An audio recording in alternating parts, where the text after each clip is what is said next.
Okay, Assalamu alaikum and good evening, everyone. We are going to start our third session with Yusuf sir. Today he will talk about properties of time series. I think you already uh, are getting it on the screen. Now, requesting Honorable Teacher Yusuf sir to discuss his materials.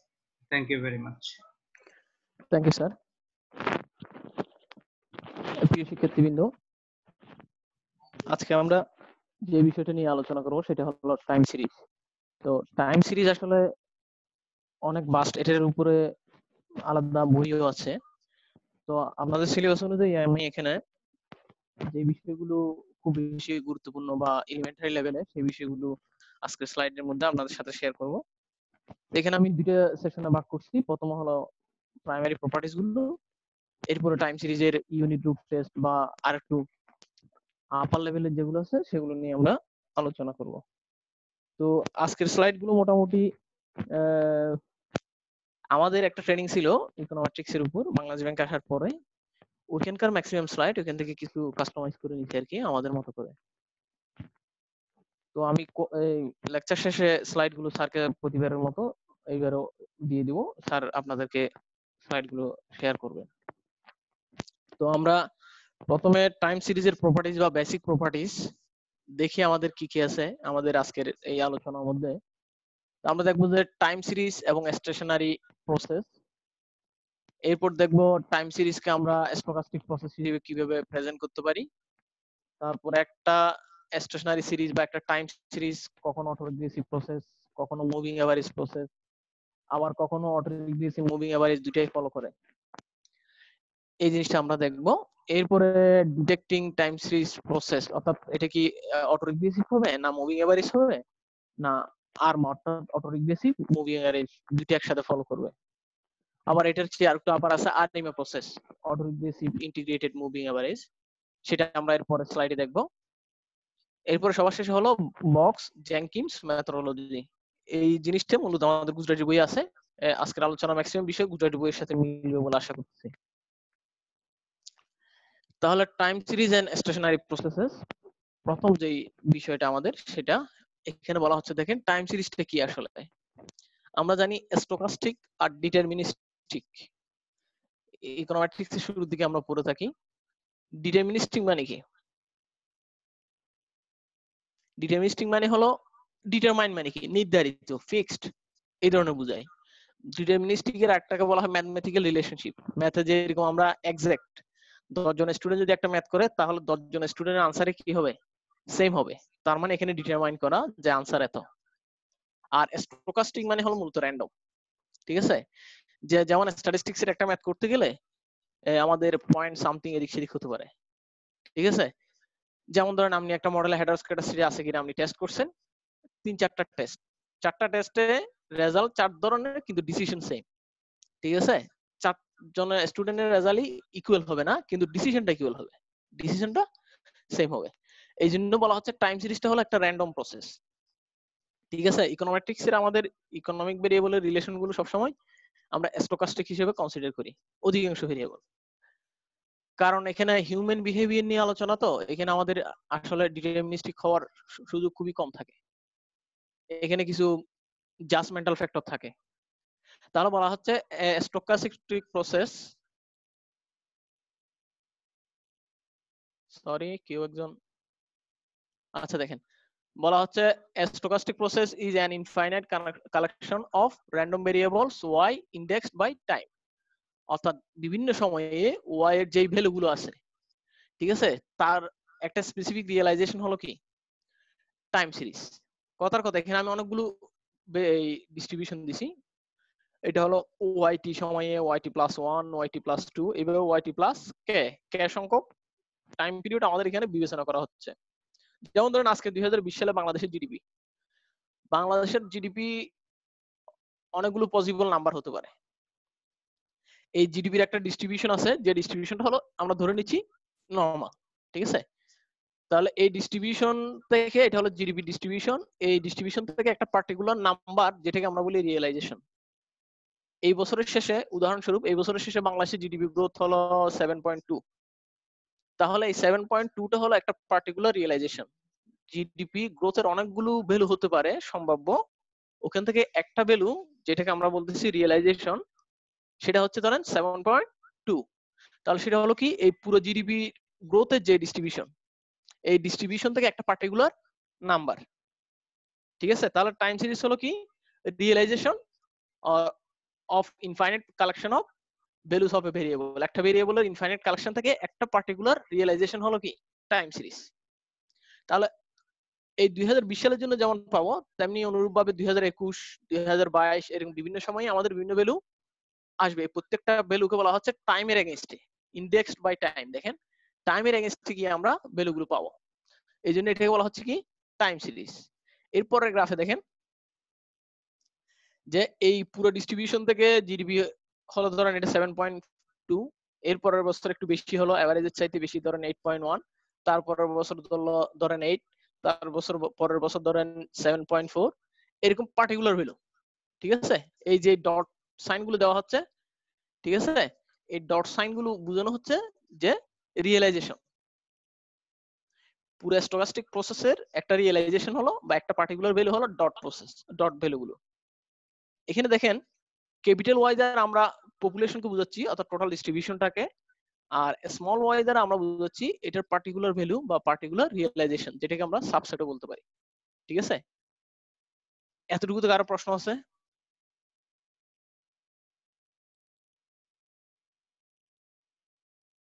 তাহলে আমাদের time সিরিজের সঙ্গে আমরা কি বলতে পারি, যে টাইমের এগেইনস্টে কোন একটা ভেরিয়েবলের পার্টিকুলার ভ্যালুটাই হলো কি টাইম সিরিজ। ঠিক আছে, টাইমের এগেইনস্টে কোন ভেরিয়েবলকে যদি আমি ইন্ডেক্স করি, কোন ভেরিয়েবলের ভ্যালু যদি নেই, সেটাকে আমরা কি বলতে পারি, টাইম সিরিজ প্রসেস। এখন আসেন, গতকালকে আমরা বলছিলাম স্টেশনারি। স্টেশনারি মানে কি বলছিলাম? একজন একটু উত্তর দেন। হ্যাঁ বলেন। থামা। থামা, হ্যাঁ স্টেশনারি, স্টেশন মানে থামা। স্টেশনারিটি মানে তাহলে কি, যে টাইম সিরিজের মিন এবং ভেরিয়েন্সটা কনস্ট্যান্ট, মানে থামে যা, মানে চেঞ্জ হয় না, স্থির থাকে, সেই সিরিজটাকে বলা হবে কি স্টেশনারি সিরিজ। কথা বুঝে গেছে এতটুকু? বলেন তো একজন, স্টেশনারি সিরিজ কখন হবে?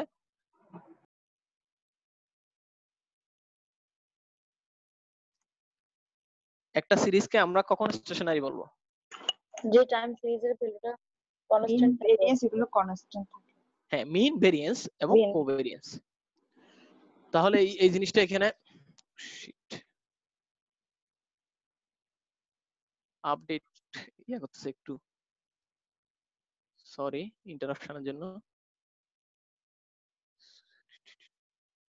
দেখেন, তাহলে আমাদের কি বলা হচ্ছে, statistic process with finite mean and variance, variances is covariance or weakly stationary. এখন আমরা তিনটা জিনিস বললাম, একটা হলো মিন, ভেরিয়েন্স আর কোভেরিয়েন্স। তিনটার মধ্যে যদি দুইটা কনস্ট্যান্ট হয়, অর্থাৎ মিন এবং ভেরিয়েন্সটা কনস্ট্যান্ট, তখন সেটাকে বলা হবে উইকলি স্টেশনারি। আর মিন, ভেরিয়েন্স, কোভেরিয়েন্স তিনটাই যদি কনস্ট্যান্ট হয়, তখন সেটাকে বলা হয় স্ট্রং স্টেশনারি। কথা বুঝতে পারছি? যদি দুইটা অর্থাৎ মিন এবং ভেরিয়েন্স ওভার টাইম কনস্ট্যান্ট হয়, সেটাকে বলা হয় উইকলি স্টেশনারি। আর যদি মিন, ভেরিয়েন্স, কোভেরিয়েন্স তিনটাই কনস্ট্যান্ট হয়, তাহলে সেটাকে বলা হবে কি স্ট্রংলি স্টেশনারি। আচ্ছা দেখেন, এখানে আমাদের ওয়াই হলো একটা টাইম সিরিজ, যে টাইম সিরিজের মিন হলো কি mu, expected value of YT plus J equal to mu. বলেন তো ওয়াইটি এবং ওয়াইটি প্লাস জে দুইটারই মিউ কেন? বলতে পারবেন? কারণ আমরা বলছি যে মিনটা কনস্ট্যান্ট, তার মানে ওয়াইটি এর যে মিন হবে ওয়াইটি প্লাস 1 এর জন্য সেই মিন হবে ওয়াইটি প্লাস 2 এর জন্য কি হবে, মিনটা সেম হবে। কথাটা বুঝতে পারছি? অনুরূপভাবে ভেরিয়েন্সের ক্ষেত্রে ওয়াইটি এর যে ভেরিয়েন্স, দেখেন ওয়াইটি প্লাস জে এরও একই variance, YT equal to YT plus J equal to sigma square Y. এখানে স্কয়ারটা নিচে নেমে গেছে, এটা হলো সিগমা স্কয়ার ওয়াই। তাহলে মিনও কনস্ট্যান্ট, ভেরিয়েন্সও কনস্ট্যান্ট। এরপরে বলতেছে দেখেন, আমার আপডেট নেওয়া, দেখেন কোভেরিয়েন্সটা কি কি বলা হচ্ছে, কোভেরিয়েন্সে বলা হচ্ছে যে কোভেরিয়েন্সটা ডিপেন্ড করবে কিসের উপর, distance between the time points. অর্থাৎ কোভেরিয়েন্স ওয়াইটি এর সাথে ওয়াইটি প্লাস জে এর যে কোভেরিয়েন্স হবে, ওয়াইটি এর সাথে ওয়াইটি মাইনাস জেরও সেম কোভেরিয়েন্স হবে। আমি কথাটা বুঝাতে পারছি? অর্থাৎ টাইম গ্যাপটা সেম হবে। টাইম গ্যাপ যদি সেম হয় কোভেরিয়েন্সটা কনস্ট্যান্ট হবে। অর্থাৎ এখানে জে পিরিয়ড গ্যাপ দুইটাতেই কি জে পিরিয়ড গ্যাপ, এখানেও প্লাস জে, এখানেও কি এস প্লাস জে। অর্থাৎ টাইমের গ্যাপ কত, জে পরিমাণ। টি থেকে জে এর গ্যাপ, এখানে হলো এস থেকে জে এর গ্যাপ, এদের গ্যাপটা কত, জে। সুতরাং এদের কোভেরিয়েন্সটা দুইটার কোভেরিয়েন্স কি হবে, সেম হবে। এই কথাটা মনে একটু বুঝে না, আমি একটু ব্যাখ্যা করার চেষ্টা করি। দেখেন এটা যেহেতু এটা আমি এস না দিয়ে এটাকে আমি টি দিই, খেয়াল করেন এটা হলো টি, তাহলে এটাও টি মাইনাস, সরি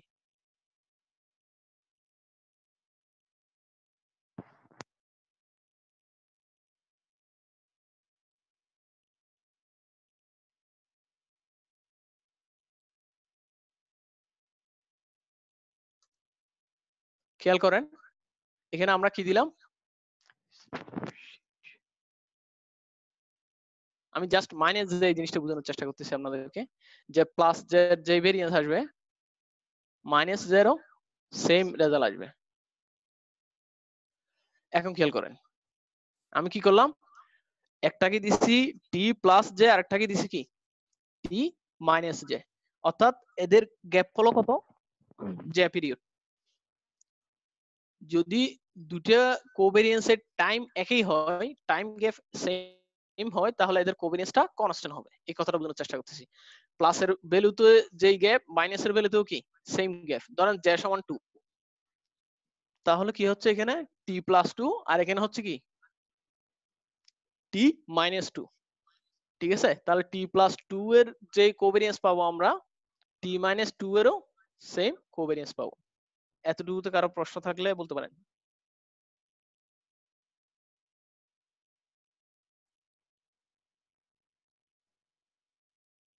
কারো প্রশ্ন আছে? স্যার আমার নেই। আচ্ছা, দুই একজন একটু রেসপন্স করিয়েন, তাহলে আপনারা শুনতেছেন এটা বোঝা যায় আর কি। দেখেন এরপরে যাই, তাহলে স্টিগলি স্টেশনারি যে কথাটা আমি আগে বলে ফেলছি, স্টিগলি স্টেশনারি বলা হবে যদি কি হয়, জয়েন্ট ডিস্ট্রিবিউশনটা ইন্ডিভিজুয়াল ডিস্ট্রিবিউশনের মতো টাইম ইনভেরিয়েন্ট। সবসময় মনে রাখবেন স্টেশনারি মানে টাইমের সাথে কি টাইম ইন্ডিপেন্ডেন্ট, টাইম দ্বারা এফেক্টেড না। ওভার টাইম মিন ভেরিয়েন্স কোভেরিয়েন্স এগুলো চেঞ্জ হচ্ছে না। তার মানে কি টাইম দ্বারা মিন ভেরিয়েন্স কোভেরিয়েন্স এগুলো কি হচ্ছে না, পরিবর্তন হচ্ছে না। এটাকে আরেকটু স্ট্যাটিস্টিক্যাল ভাষায় বললে বলা হচ্ছে this implies all movements exist that all movements are constant and therefore strictly stationary. দেখেন মুভমেন্টস বলতে কি বুঝেন, আমরা পড়ছেন স্ট্যাটিস্টিক্স এর শুরুতে স্কিউনেস, মোমেন্টস, কার্টোসিস। স্কিউনেস দিয়ে আমরা দেখি যে ডিস্ট্রিবিউশনটা কি পরিমাণ স্কিউড, অর্থাৎ এটা কি নরমাল ডিস্ট্রিবিউশনের মতো নাকি পজিটিভলি অথবা নেগেটিভলি স্কিউড। আর কার্টোসিস দিয়ে দেখি যে আমাদের ডিস্ট্রিবিউশনের থিকনেস কিরকম। আর একটু সহজ করে বলি, যেমন ধরেন এটার যে থিকনেস আরেকটা চেয়ে কম থিকনেস থাকতে পারে। যেমন গতকালকে আমরা দেখছিলাম যে হেটারোস্ক্যাটাসটির ক্ষেত্রে ডিস্ট্রিবিউশনের থিকনেসটা কি হয়, কমে যায়, অর্থাৎ ডিস্ট্রিবিউশন গুলো ফ্ল্যাট হয়ে যায়। তাহলে আমরা ডিস্ট্রিবিউশনের থিকনেস মেজার করি কি দিয়ে, কার্টোসিস দিয়ে। আর ডিস্ট্রিবিউশনের শেপ মেজার করি স্কিউনেস দিয়ে। আর কোন একটা ডিস্ট্রিবিউশনের ক্যারেক্টারিস্টিক্স মেজার করি মুভমেন্ট দিয়ে, মুভমেন্টস। তাহলে কোন ডিস্ট্রিবিউশনের ফার্স্ট মুভমেন্ট বলা হয় মিন, মিন ভ্যালু হলো কোন একটা ডিস্ট্রিবিউশনের ফার্স্ট মুভমেন্ট। আর সেকেন্ড মুভমেন্ট বলা হয় ভেরিয়েন্স কে। এরপরে স্কিউনেস, কার্টোসিস এগুলো হলো মুভমেন্টের অংশ। তাহলে বিভিন্ন মুভমেন্টে মুভমেন্ট গুলো কনস্ট্যান্ট, এটার অর্থ হলো মূলত মিন, ভেরিয়েন্স, কোভেরিয়েন্স সবগুলোই কনস্ট্যান্ট। কথাটা বুঝতে পারছি? কিছু টেকনিক্যাল ওয়ার্ড আসছে, আপনাদের একটু কষ্ট হতে পারে। টেকনিক্যাল ওয়ার্ড গুলো আমি আগে ক্লিয়ার করার চেষ্টা করতেছি। স্টেশনারিটি কি, উইকলি স্টেশনারি কি, স্ট্রংলি স্টেশনারি কি। ঠিক আছে, শুধু মিন এবং ভেরিয়েন্স স্টেশনারি হলো, এটা হলো উইকলি স্টেশনারি।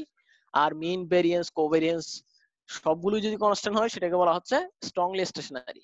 এটাকে অন্যভাবে বললে, যদি সবগুলো মোমেন্ট কনস্ট্যান্ট হয়, সবগুলো মুভমেন্টস যদি কনস্ট্যান্ট হয়, তাহলে সেটাকে স্ট্রিক্টলি স্টেশনারি বলা হবে। কারো প্রশ্ন আছে? না স্যার। Thank you sir. না থাকলে তাহলে একটু সামনে যাই। আমরা বলছি কি, মিন, ভেরিয়েন্স, কোভেরিয়েন্স।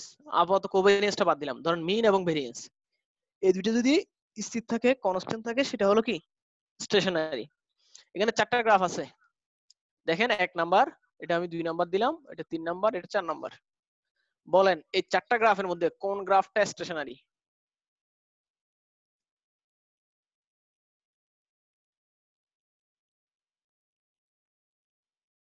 দেখি বিজ্ঞজন উত্তর দেন।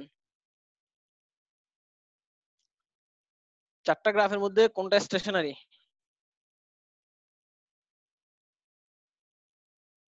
দুই নাম্বারটা।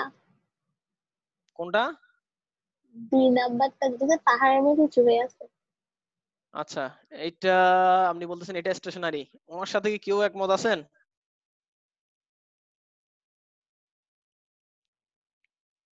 স্টেশন আসলে একদম ফ্ল্যাট হইতো না। ফ্ল্যাট না, স্টেশনারি মানে এটা কনস্ট্যান্ট থাকবে, মানে একই রকম থাকবে। কনস্ট্যান্ট থাকা মানে তো একই রকম থাকা, তাই না? চেঞ্জ না হওয়া। স্যার একই রকম। আর একটু সহজ করে দিলাম, যে চেঞ্জ না হওয়া, খুব বেশি চেঞ্জ না হওয়া। চেঞ্জ না হওয়া মানে খুব বেশি চেঞ্জ না হওয়া। তাহলে প্রথমটা।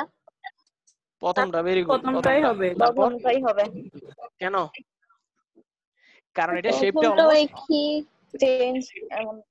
আচ্ছা, 2 নাম্বারটা নয় কেন? সবটাই হচ্ছে সেম। আচ্ছা, 2 নাম্বারটা আমি প্রথম স্পেসিফিক দিকে একটু ছোট ছিল, এরপর আবার বড় গেছে। এটার কথা বলতেছেন? হ্যাঁ। হ্যাঁ, এটাতে তাহলে কি চেঞ্জ হয়েছে? মিন না ভেরিয়েন্স, কোনটা চেঞ্জ হয়েছে? মিন। একটু চিন্তা করে বলেন, মিন না ভেরিয়েন্স? ভেরিয়েন্স মেজার করি আমাদের এই ডিস্ট্রিবিউশনের শেপ দিয়ে, যত বেশি উঁচু হবে তত ভেরিয়েন্স কম। তাহলে প্রথম দিকে এটা কি ছিল? ফ্ল্যাট ছিল, ভেরিয়েন্স বেশি, আস্তে আস্তে ভেরিয়েন্সটা কমে গেছে। ঠিক আছে, প্রথম দিকে ভেরিয়েন্স বেশি, তারপর আস্তে আস্তে কি ভেরিয়েন্স কমে গেছে। ঠিক আছে, তার মানে এখানে ভেরিয়েন্সটা চেঞ্জ হয়ে গেছে। এখানে দেখেন তো, এইটাতে কি সমস্যা? এখানে কোনটা চেঞ্জ হয়েছে বলেন? এটাতে মিন। হ্যাঁ, এটাতে মিন। ডিস্ট্রিবিউশনের শেপটা অলমোস্ট, মানে হাইটটা প্রায় সেম আছে, কিন্তু এইখানে আস্তে আস্তে উপরের দিকে উঠে যাচ্ছে। হ্যাঁ, আস্তে আস্তে উপরের দিকে উঠে যাচ্ছে, তার মানে মিন ভ্যালুটা, এই মাঝখানের উঁচু অংশটা মিন ভ্যালুকে ইন্ডিকেট করে। এটা আস্তে আস্তে কি বাড়তেছে, তার মানে এটার মিনটা চেঞ্জ হয়ে গেছে। 4 নাম্বারটা সর্বশেষ, এটা আপনারা বলেন, এখানে কি পরিবর্তন হয়েছে এখানে বিন ভেরিয়েন্স দুটোই চেঞ্জ। বলেন, বিজ্ঞজন বলে ফেলেন। মিন ভেরিয়েন্স দুটোই। কেমনে মিনস ভেরিয়েন্স দুটো একটু ব্যাখ্যা করেন তাহলে। যে বাঁকাটা। মিন চেঞ্জ হয়েছে সেটা আপনি কিভাবে বুঝবেন? যে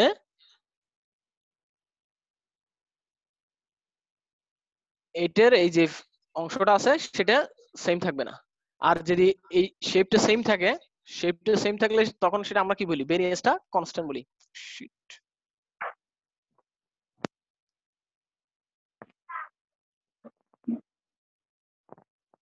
তাহলে দেখেন আমরা কি বললাম?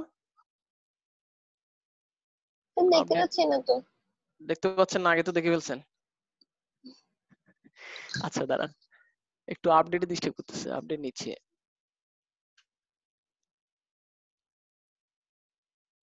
দাঁড়ান,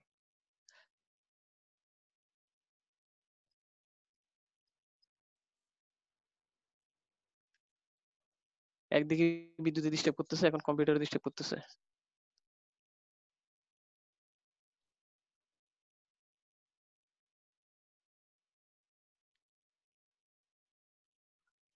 আচ্ছা, এখান থেকেই দেখেন তাহলে।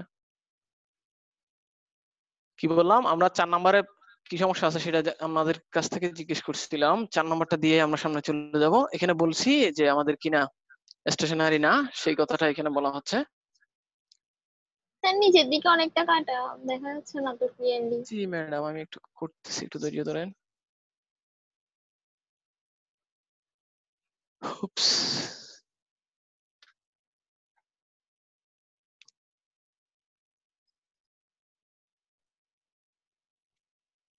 এক মিনিট। যখন ডিস্টার্ব শুরু করে তখন সবাই একসাথেই করে।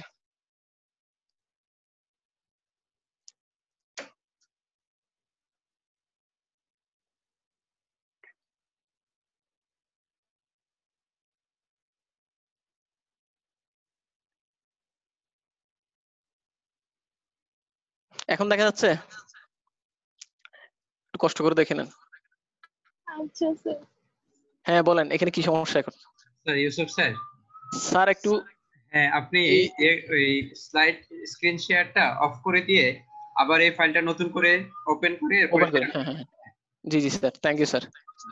এক মিনিট, আমার এখানে স্যার ওই ডেটা অন করাতে কিছু প্রোগ্রাম আপডেট নিচ্ছে, এই জন্য ঝামেলায় পড়ে গেছি। জি ক্লোজ করে আবার আসছি।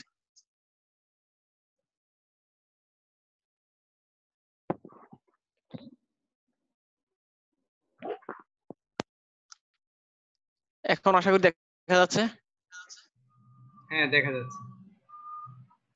আপনাদেরকে একটু বারবার বিরক্ত করতেছে হয়তো, আমার দোষ নাই স্যার, সবকিছুই ঠিক ছিল। না ঠিক আছে, এখনো ঠিক আছে। হ্যাঁ আমরা যেখানে ছিলাম, হ্যাঁ বললাম না আমাদের 4 নম্বরে, একটু দ্রুত বলেন যে আমাদের এখানে কোনটা পরিবর্তন হচ্ছে। কেউ একটু বলেন। আমরা দুটো বলতে হবে। প্রথমে আমাদের ভেরিয়েন্স চেঞ্জ হয়ে যাচ্ছে, যে যত আমাদের ফ্ল্যাট, এটাতে যত এটা বেশি ফ্ল্যাট ছিল এখানে ভেরিয়েন্স বেশি, যত স্টিপার হচ্ছে তত ভেরিয়েন্সটা কমে যাচ্ছে। আর এখানে আমাদের হাইটটা অলমোস্ট সেম, কিন্তু শেপটা চেঞ্জ হয়ে গেছে, সুতরাং এখানে মিনটা চেঞ্জ হয়ে যাচ্ছে। এখানে দেখেন প্রত্যেকটা পয়েন্টে হাইট সেম, ঠিক আছে? হাইটটা কি সেম, তার মানে কি ভেরিয়েন্সটা সেম। হাইটটা দ্বারা আমরা ভেরিয়েন্স বুঝবো, আর এই শেপ দ্বারা বুঝবো যে মিনটা। এখানে মিনটা দেখেন প্রথমে মিন বেশি, তারপরে মিন কম, আবার বেশি, আবার কম। তাহলে এখানে চেঞ্জ হচ্ছে কোনটা? মিন, ঠিক আছে? হ্যাঁ এখানে মিন চেঞ্জ হচ্ছে, এটাতেও মিন চেঞ্জ হচ্ছে, আর এটাতে কি ভেরিয়েন্সটা চেঞ্জ হয়ে যাচ্ছে। সুতরাং এই তিনটা প্রসেস হলো কি নন স্টেশনারি, আর প্রথমে যে প্রসেসটা আছে সেটা হলো কি স্টেশনারি প্রসেস। এতটুকু ক্লিয়ার গ্রাফ থেকে? জি স্যার। একটু সামনে যাই তাহলে। এখন স্টেশনারি প্রসেস কিরকম হয় আর একটা প্রসেস কেন স্টেশনারি হতে হয় সেটা আমরা একটু দেখব। একটা স্টেশনারি প্রসেস দেখেন, আমাদের এখানে ওয়াই এর অনেকগুলো ভ্যালু আছে। আগের যে গ্রাফগুলো ছিল ওই গ্রাফে যে পয়েন্টগুলো ছিল, পয়েন্টগুলোই আমরা এখানে শো করতেছি, মূলত ডিস্ট্রিবিউশন নাই।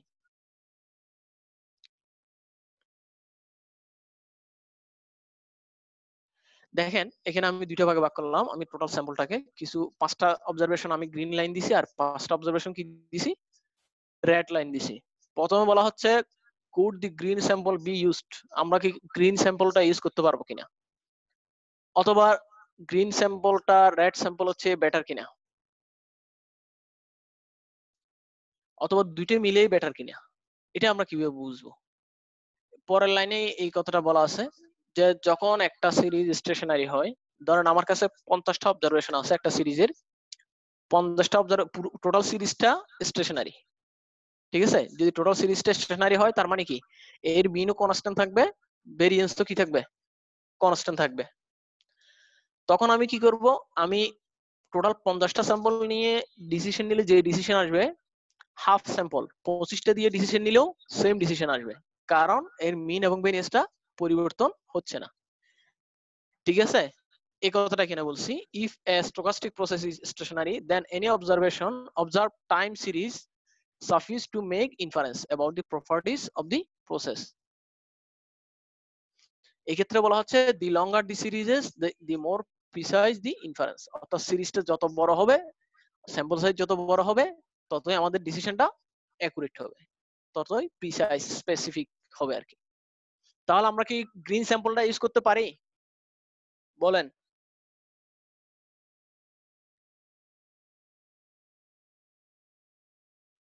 একটু বলেন গ্রিন স্যাম্পল ইউজ করতে পারি কিনা? স্যার আমি এটা কিছুই বুঝি নাই। আপনি কিছুই বুঝেন না? আচ্ছা আপনাকে একটু বোঝানোর চেষ্টা করতেছি। বলা হচ্ছে এই টোটাল এটা হলো পুরোটা একটা সিরিজ। ধরেন এখানে 10টা অবজারভেশন আছে না, 5টা গ্রিন লাইন গ্রিন পয়েন্ট দিছি আর 5টা কি দিছি রেড পয়েন্ট দিছি। ধরেন এখানে 10টা না, এখানে টোটাল 100টা অবজারভেশন, 100টা স্যাম্পল, 50টা হলো গ্রিন আর 50টা হলো রেড। এখন আমি বলতেছি যদি এই টোটাল সিরিজটা, টোটাল এই 100টা বা এই 10টা সিরিজ বলতে এখানে ওয়াই কে বুঝাচ্ছি, এগুলো হলো ওয়াই এর বিভিন্ন ভ্যালু। যদি ওয়াই সিরিজটা স্টেশনারি হয়, স্টেশনারি হওয়ার অর্থ কি এর মিন এবং ভেরিয়েন্সটা আনচেঞ্জড, তাহলে আমি এই 10টা নিয়ে ডিসিশন নিলে যে ডিসিশন আসবে, 5টা নিয়ে ডিসিশন নিলেও অলমোস্ট সেম ডিসিশন আসবে। তবে বলা হচ্ছে যদি স্যাম্পল সাইজটা লঙ্গার হয় অর্থাৎ স্যাম্পল সাইজটা বড় হলে ডিসিশনটা মোর অ্যাপ্রোপ্রিয়েট হয়। এখন আমার প্রশ্ন হলো, ধরেন এই সিরিজটা স্টেশনারি, এখানে যে সিরিজটা দেখালাম, এই ক্ষেত্রে আমরা যদি কি রেড এই গ্রিন স্যাম্পলটা ইউজ করব, ইউজ করতে পারবো? ইউজ তো সবগুলোই তো সেম বললেন, সেম রেজাল্ট আসবে। করতে পারবেন। হ্যাঁ আমি তো বললাম, এই জন্যই তো আপনাদেরকে প্রশ্ন করছি যে আমি গ্রিন স্যাম্পলটা ইউজ করতে পারবো Yes, sir. যদি ওয়াইটিটা কি হয় স্টেশনারি হয়। হ্যাঁ। তাহলে গ্রিন স্যাম্পল কি রেড স্যাম্পলের চেয়ে বেটার হবে? সেকেন্ড প্রশ্ন। না স্যার দুটো সেম। সেম। 3 নাম্বারটা, green plus red sample be better? G sir, sir বললেন না বেশি হলে ভালো হবে। ভেরি গুড, এই কথাটাই তো বললাম যে স্যাম্পল সাইজ বড় হলে আমাদের ডিসিশনটা ইনফারেন্স মানে হলো ডিসিশন নেওয়া, ইনফারেন্স নেওয়াটা মোর অ্যাপ্রোপ্রিয়েট হবে। ঠিক আছে?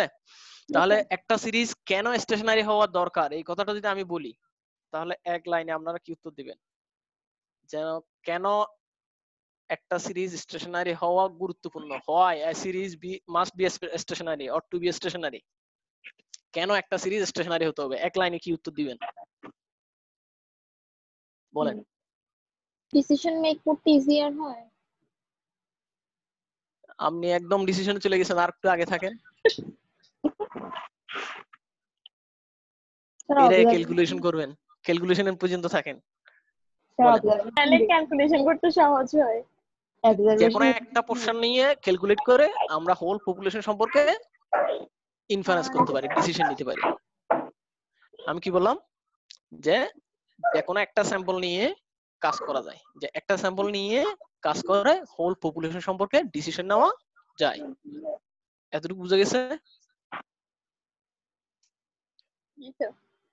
কি বললাম বলেন তাহলে এখন, যে সিরিজ কেন স্টেশনারি হতে হয়? মানে আমি যদি কিছু স্যাম্পল নিয়েও কাজ করি কিন্তু হোল পপুলেশন সম্বন্ধে ধারণা পাওয়া যাবে। অর্থাৎ এখানে স্যাম্পল গুলো পপুলেশনকে রিপ্রেজেন্ট করে, মানে স্যাম্পল গুলো রিপ্রেজেন্টেটিভ স্যাম্পল হয়। ঠিক আছে? ইয়েস। আচ্ছা আর একটু সামনে যাই। আচ্ছা এখন এই শব্দটা আমরা প্রায় শুনছেন হোয়াইট নয়েজ। আসলে হোয়াইট নয়েজ বলতে কি বোঝানো হয়? হোয়াইট নয়েজ বলতে বলা হচ্ছে একটা প্রসেস বা একটা প্রক্রিয়া যেখানে হোয়াইট নয়েজের মূল 3টা ক্যারেক্টার, যে এটার মিন হবে 0, এটার ভেরিয়েন্স হবে কনস্ট্যান্ট। ঠিক আছে? কি বললাম? এটার মিন হবে 0 এবং এটার ভেরিয়েন্স হবে কনস্ট্যান্ট। এরপর বলা হচ্ছে auto correlation function. Auto correlation ফাংশনের পিক ভ্যালু কত হবে? 0 হবে। হ্যাঁ এই যে pick value will be 0, auto correlation function will be 0। খেয়াল করেন এখানে লেখা আছে অটো কোরিলেশন ফাংশনটা 0 হবে। এগুলো ম্যাথে বা আপনি যখন করবেন সফটওয়্যার রেজাল্ট গুলো দিয়ে দিবে, আপনি ডিসিশন নেবেন হলো গ্রাফ দিয়ে। সবচেয়ে ইজি হলো যে কোনো সমস্যা, যে কোনো কিছু দেখার সবচেয়ে ইজি ওয়ে হলো কি গ্রাফ। তো একটা হোয়াইট নয়েজ প্রসেস কখন বলা হবে? যখন এর মিনটা একটা কনস্ট্যান্ট এবং ভেরিয়েন্সটাও কি কনস্ট্যান্ট, আর কোভেরিয়েন্সটা দেখেন নিজের সাথে নিজের কোভেরিয়েন্স টি ইকুয়াল টু আর, এই কথাটা একটু কঠিন হয়ে যায়, আর একটু সহজ করে বলি যে কোভেরিয়েন্সটা 0 হবে। তাহলে ওইটা আপনাদের বুঝতে সুবিধা হয়। আর আর টি ইকুয়াল হওয়ার অর্থ হলো এটা মূলত ভেরিয়েন্স, এটার কোভেরিয়েন্স থাকে না। আর টি সমান হলে এটা ভেরিয়েন্স হয়ে যায়, অর্থাৎ মিন কনস্ট্যান্ট, ভেরিয়েন্স কনস্ট্যান্ট, কোভেরিয়েন্স 0। ঠিক আছে, এবং অটো কোরিলেশন ফাংশন কি হবে? 0 হবে। এই বৈশিষ্ট্যগুলো থাকলে সেই প্রসেসটাকে আমরা বলবো হোয়াইট নয়েজ প্রসেস। আচ্ছা, আসেন স্ট্যাটিস্টিক প্রসেসকে আমরা এখন আর একটু সামনের দিকে নিয়ে যাই। স্যার সফটওয়্যার যে বলেন ওগুলো কি স্যার গুগলে থাকে, মানে স্যার প্লে স্টোরে থাকে? হ্যাঁ, আমি বলি সফটওয়্যার বলতে কিছু ফ্রি পাওয়া যায় আর কিছু আছে আপনার কিনতে হয়, কিছু ক্র্যাক ভার্সন পাওয়া যায়। আমি বলতেছি আমাদের ইকোনমেটিক্স ইউজ হয় মেইনলি, আমরা যেটা ইউজ করি ইবিউস, সাইফুল স্যারের কাছে আছে, হয়তো আপনাদের ইয়াতেও আছে, কম্পিউটার ল্যাবেও আছে ক্র্যাক ভার্সন। এগুলো লাইসেন্স করতে হয়, মূল ফাইল ইউজ করলে ক্র্যাক ভার্সন দিয়ে চলে। এরপরে আছে আপনাদের স্টাটা, এটাও কিনতে হয়। তারপর আছে এসপিএসএস, এটাও কিনতে হয়। ফ্রি সফটওয়্যার হলো আর সফটওয়্যারটা হলো ফ্রি। কিন্তু ওটা কমান্ড বেসড হওয়াতে একটু শুরুর দিকে কাজ করা কঠিন, কমান্ড গুলো জানতে হয়। শুরুর দিকে ইবিউসটা সবচেয়ে ভালো, কারণ এটা মেনু বেসড, ক্লিক করে করে কাজ করতে হয়, এখানে ওই প্রোগ্রাম লিখতে হয় না। আপনাদের ইয়াতে আছে, আমার যতটুকু ধারণা আপনাদের ল্যাবে আছে। আমি সম্ভবত গত বছর বা এর আগে একটা ক্লাস নিয়েছিলাম, ল্যাবে সবগুলো কম্পিউটার ইবিউস ছিল তখন ইকোনমেটিক্স এর উপর। জসিম স্যার এরকম পড়াছিল। আর আমাদের ছেলে মেয়েদের একদিন একটা ওয়ার্কশপ করে দিয়েন, সফটওয়্যার ইউজ করে আর কি একটা প্রবলেম সলভ করে দিয়েন। ইনশাআল্লাহ ইনশাআল্লাহ জি। আমি এটা করছিলাম গত বছর, না যখন সৈয়দপুর গেছিলাম, সৈয়দপুর থাকা অবস্থায় জসিম স্যার একবার ইকোনমেটিক্স 2 পড়াইছিল। ওদের একটা হয়তো 2 ঘন্টার মতো এরকম প্র্যাকটিক্যাল প্রবলেম সলভ করা হয়েছিল। আচ্ছা, তাহলে আমরা এতক্ষণ পর্যন্ত জানলাম যে একটা টাইম সিরিজ হলো একটা নির্দিষ্ট সময়ে কোন একটা ভেরিয়েবলের পার্টিকুলার ভ্যালুকে রিপ্রেজেন্ট করে, যেটাকে আমরা রিয়েলাইজেশন বলি। এবং এই টাইম সিরিজের বেশ কিছু প্রপার্টিজ আছে। প্রথম হলো, যদি টাইম সিরিজের মিন ভেরিয়েন্স কনস্ট্যান্ট হয় এটা স্টেশনারি, আর যদি মিন ভেরিয়েন্স কোভেরিয়েন্স কনস্ট্যান্ট হয় তাহলে এটা হলো স্ট্রংলি স্টেশনারি, আর এদের কোনটাই যদি কনস্ট্যান্ট না হয় তাহলে এই প্রসেসটা হলো নন স্টেশনারি। সেটা আমরা গ্রাফ দিয়ে বুঝলাম।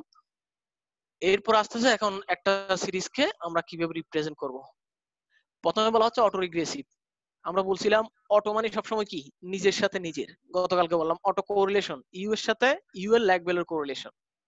ঠিক আছে, তাহলে আমাদের এখানে অটো রিগ্রেসিভ তার মানে কি, রিগ্রেশন করছি কাকে, ডিপেন্ডেন্ট ভেরিয়েবলের ল্যাগকে। খেয়াল করেন এখানে বলা হচ্ছে ফার্স্টলি দুইভাবে রিপ্রেজেন্ট করা যায়। প্রথমে হলো যে বর্তমান জিডিপি আছে, এই বছরের জিডিপি কত হবে সেটা আমি গত বছরের জিডিপিটাকে কাউন্ট করব, প্লাস একটা রেসিডুয়াল টার্ম অ্যাড করি। আমাদের যে মনিটারি পলিসি যে জিডিপি গ্রোথ যেটা যায় সেটা সাধারণত আমাদের ইউনিট থেকে করে থাকি, আমি নিজেই করি। তো এখানে আমরা কয়েকটা মেথড ফলো করি। একটা হলো এই যে অটো রিগ্রেসিভ প্রসেস, আরেকটা হলো মুভিং এভারেজ, এরপর ক্যারেক্টারটা এই যে মুভিং এভারেজ, তারপরে ফলো করা হয় যে মিন ভ্যালু দিয়ে, এরপর আমাদের ইয়া দিয়ে ফোকাস করি, ইভিউস দিয়ে ফোকাস করি। তো সবগুলো ভ্যালু নিয়ে ওখান থেকে মোস্ট প্রবাবল যেটা, সেটাকে আমরা বলি যে আগামী বছর আমাদের জিডিপি এত হতে পারে। আর এর চেয়ে আরেকটু সফিস্টিকেটেড আছে যেটাকে বলা হয় ফ্যান চার্ট, মানে প্রবাবিলিটি দিয়ে বলে দেয় যে এত পার্সেন্ট প্রবাবিলিটি হলো এত পার্সেন্ট জিডিপি গ্রোথ 8% হবে, এর সম্ভাবনা হলো 90%। জিডিপি গ্রোথ 7% হবে, এটার প্রবাবিলিটি হলো 95%। অর্থাৎ প্রবাবিলিটি দিয়ে দেখানো হয়। মনিটারি পলিসি স্টেটমেন্টে আমরা এই গ্রাফটা দেখতে পাবেন। তো এখানে বলা হচ্ছে যে যে কোনো সিরিজকে আমরা টাইম সিরিজকে বিশেষ করে যে এই বছরের জিডিপি কত হবে সেটা ডিপেন্ড করবে গত বছরের জিডিপি প্লাস এই বছর আমার ইকোনমির স্ট্রাকচার কিরকম। যেমন আপনারা বলেন 2020 সালের জিডিপি 2019 সালের তুলনায় বেশি হবে না কম হবে জিডিপি গ্রোথ? বলেন। কম। কেন? আনসার শতভাগ ঠিক, কিন্তু কেন? The production is stop. Exactly, good. এটাকে আমরা শক বলি। শক মানে কি, কোন একটা নেগেটিভ বা পজিটিভ ঘটনা ঘটা, পজিটিভ শক বা নেগেটিভ শক এরকম বলি আর কি। এমনি শক মানে কি, কষ্ট পাওয়া, দুঃখ পাওয়া, তাই না? তাহলে ইকোনমিক ভেরিয়েবল গুলোর মধ্যে নেগেটিভ শক আছে, সেটা খেয়াল করেন। তাহলে আমি ধরলাম ওয়াইটি হলো 2020 সালের জিডিপি, টি মানে হলো কারেন্ট পিরিয়ড, এই বছরের জিডিপি। খেয়াল করেন এই বছরের জিডিপিটা হলো ইকুয়াল টু জিডিপির একটা অ্যাভারেজ ভ্যালু আছে, গত 10 বছরে আমাদের জিডিপি গ্রোথ হলো অ্যাভারেজ 5%, ধরেন এটা হলো 5 প্লাস 0.5, বিটার মান ধরলাম 0.5 ইনটু গত বছরের জিডিপি গ্রোথ ছিল ধরেন কথার কথা 8%, তাহলে 8% এর 0.5 আসবে প্লাস এরো টার্ম, তাহলে আমার এভারেজ জিডিপি 5%, এই স্লোপের মান ধরে নিলাম 0.5, আর এটা হলো গত বছরের জিডিপি গ্রোথ প্লাস এরো টার্ম। এই এরো টার্মকে বলা হচ্ছে শক। তাহলে এই শকটা এই বছর পজিটিভ না নেগেটিভ বলেন? পজিটিভ। পজিটিভ। পজিটিভ শক মানে হলো কোন একটা ঘটনা ঘটা ইকোনমিতে, এবার কি পজিটিভ ঘটনা ঘটছে না নেগেটিভ ঘটনা ঘটছে? নেগেটিভ। নেগেটিভ। কিভাবে বুঝছেন নেগেটিভ? কারণ প্রোডাকশন কমে গেছে, কমে যাওয়া মানে নেগেটিভ, আর প্রোডাকশন বাড়া মানে পজিটিভ, ঠিক আছে? তাহলে আমার এই বছরের জিডিপি ডিপেন্ড করতেছে আমার এভারেজ জিডিপি কত, গ্রোথ কত সেটা, প্লাস গত বছরের একটা সার্টেন পোরশন, প্লাস একটা শক। এই শকটা নেগেটিভ হওয়ার কারণে আমার এই বছরের জিডিপি গ্রোথটা গত বছরের জিডিপি গ্রোথের চেয়ে কি হবে? কম হবে। এতটুকু বুঝাতে পারছি? জি স্যার। জি স্যার, এতটুকু বুঝলে এয়ার প্রসেস বুঝে গেছেন যে এয়ার প্রসেসে আমরা কোন একটা সিরিজকে তার ল্যাগ ভ্যালু দ্বারা ব্যাখ্যা করি। তাহলে এখানে আমি কত পিরিয়ডে ল্যাগ নিছি দেখেন তো? 1 পিরিয়ড। এই জন্য এটাকে বলা হচ্ছে অটো রিগ্রেসিভ অফ অর্ডার 1 অথবা first order auto regressive process. তাহলে এটা কত অর্ডার হতে পারে বলেন তো? বলেন কত অর্ডার হতে পারে? একটা নির্দিষ্ট অর্ডার পর্যন্ত হতে পারে, একটা ফাইনাইট নাম্বার, এটাকে আমরা পি দ্বারা ডিনোট করলাম যে পি অর্ডার পর্যন্ত হতে পারে, যে 1 2 3 4 5 6 এইভাবে একটা 100 বা 200 বা 50 একটা নির্দিষ্ট নাম্বার, ফাইনাইট নাম্বার, এই জন্য এটাকে আমি পি দ্বারা ডিনোট করলাম, ঠিক আছে? এই যে এপসিলন দ্বারা কি বোঝানো হচ্ছে? ইন্ডিপেন্ডেন্টলি এন্ড আইডেন্টিক্যালি ডিস্ট্রিবিউটেড শক, যে এটা বললাম শক, যে ইকোনমিতে কোনো শক আসলে সেটাকে আমরা এপসিলন দ্বারা দেখাবো। মূলত এরো টার্মের সবগুলো বৈশিষ্ট্য এর মধ্যে আছে, এর মিন 0, ভেরিয়েন্সটা কনস্ট্যান্ট, কোভেরিয়েন্সটা 0। তাহলে আপনাদেরকে যদি আমি বলি অটো রিগ্রেসিভ প্রসেস কি, বা auto regressive first order auto regressive process ব্যাখ্যা করো, তাহলে কি বলবেন বলেন তো এবার? যে first order auto regressive process হলো কোন একটা সিরিজকে বা কোন একটা ভেরিয়েবলকে তার ল্যাগ ভ্যালু দ্বারা কি করা? এক্সপ্লেইন করা। কত পিরিয়ডের ল্যাগ? 1 পিরিয়ডের ল্যাগ। 1 পিরিয়ডের ল্যাগ হলে ফার্স্ট অর্ডার অটো রিগ্রেসিভ, 2 পিরিয়ডের ল্যাগ হলে সেকেন্ড অর্ডার অটো রিগ্রেসিভ, এইভাবে হায়ার অর্ডার পর্যন্ত যাওয়া যাবে। এতটুকু ক্লিয়ার?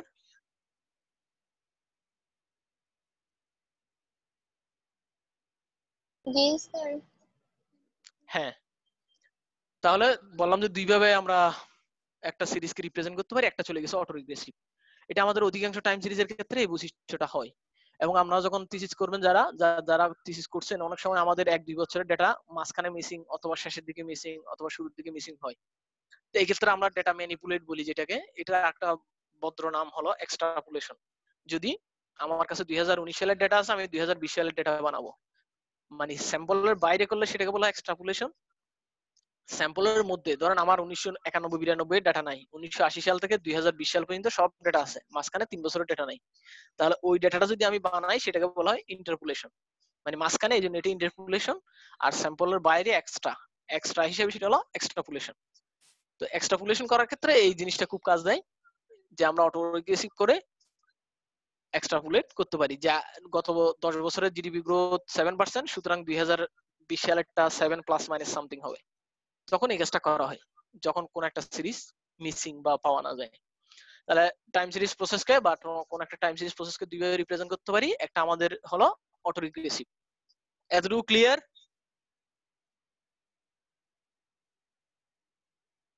আপনারা কি বেঁচে আছেন? জি স্যার। হ্যাঁ, আসেন। এরপরে বলা হচ্ছে কি moving average process. Moving average প্রসেসটা হলো অটো রিগ্রেসিভ এর মতোই, কিন্তু পার্থক্য কোথায় একটু বলেন তো?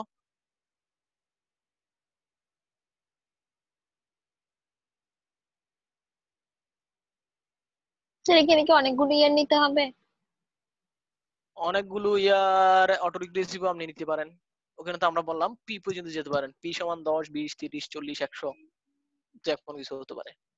দেখেন এর আগে সিরিজটা দেখেন, এখানে আমাদের যে রিগ্রেশন মডেলটা, এখানে ওয়াই কে কার উপরে রিগ্রেস করছি? এ একটা constant, B Y T -1 plus epsilon, তাই না? তার মানে কি ওয়াই কে তার ওয়াই এর ল্যাগ ভ্যালুর উপর রিগ্রেস করছি। এরপরটা তো দেখেন, এখানে ওয়াই কে কার উপর রিগ্রেস করছি?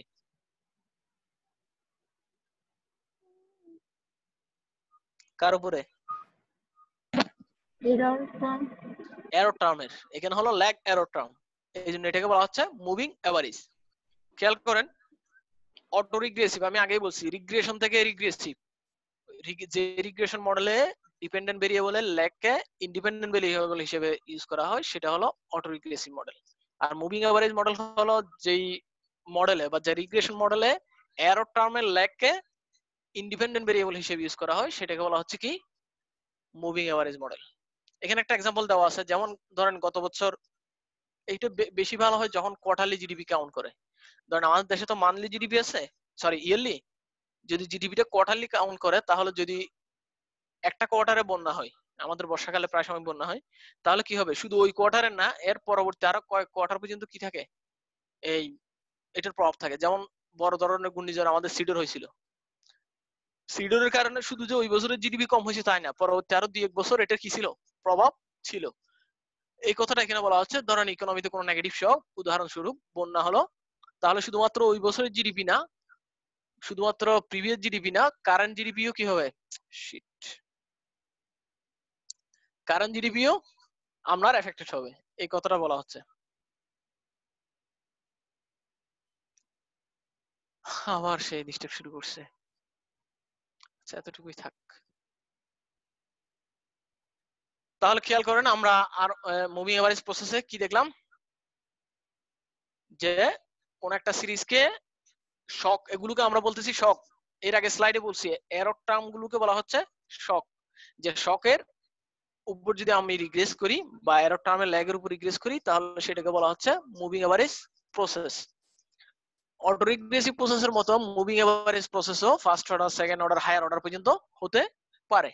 এখানে কিউ সাধারণত মুভিং এভারেজকে কিউ এবং অটো রিগ্রেসিভকে পি দ্বারা প্রকাশ করা হয়। পি হলো অটো রিগ্রেসিভ আর কিউ হলো মুভিং এভারেজ, ঠিক আছে? কিউ দ্বারা বোঝানো হচ্ছে মুভিং এভারেজ টার্ম, পি দ্বারা বোঝানো হচ্ছে অটো রিগ্রেসিভ টার্ম। এখন আসেন এরপরে, কিছু কিছু সিরিজ আছে যেগুলোতে কোন প্রসেস ফলো করে, কি লেখা আছে? ARMA process. ARMA process, auto regressive, Auto-regressive and moving average.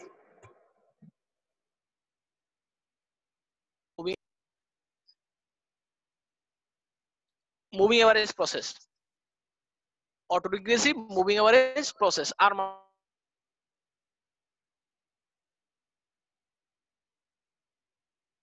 কিন্তু আসিব না, আবার শুধুমাত্র মুভিং এভারেজও না। অর্থাৎ কোন সিরিজ যখন তার ল্যাগ ভ্যালু প্লাস তার ল্যাগ শক দ্বারা এফেক্টেড হবে, তখন সেটাকে বলা হচ্ছে আরমা প্রসেস। আজান দিচ্ছি, 1 মিনিট একটু বিরতি নি।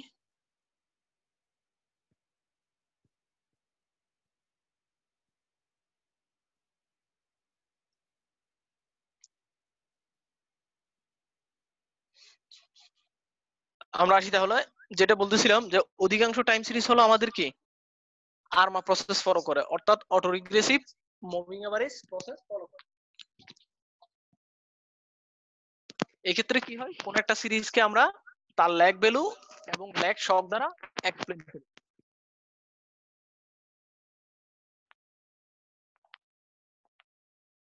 এখানে আবার স্টেশনারি কথাগুলো আসছে, এটা আমরা আগেও বলছি।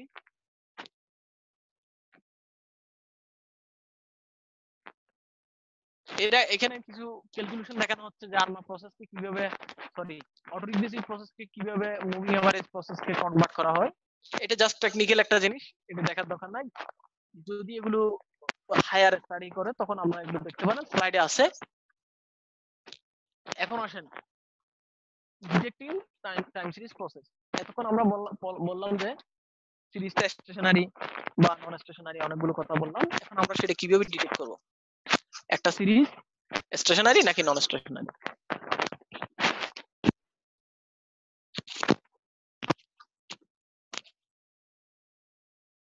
তো দেখার কিছু ওয়ে হলো, একটা হলো অটো কোভেরিয়েন্স এবং অটো কোরিলেশন। বলেন অটো কোভেরিয়েন্স মানে কি?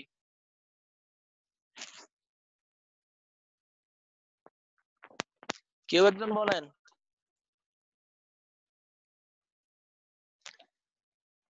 আপনারা শুনতে পাচ্ছেন?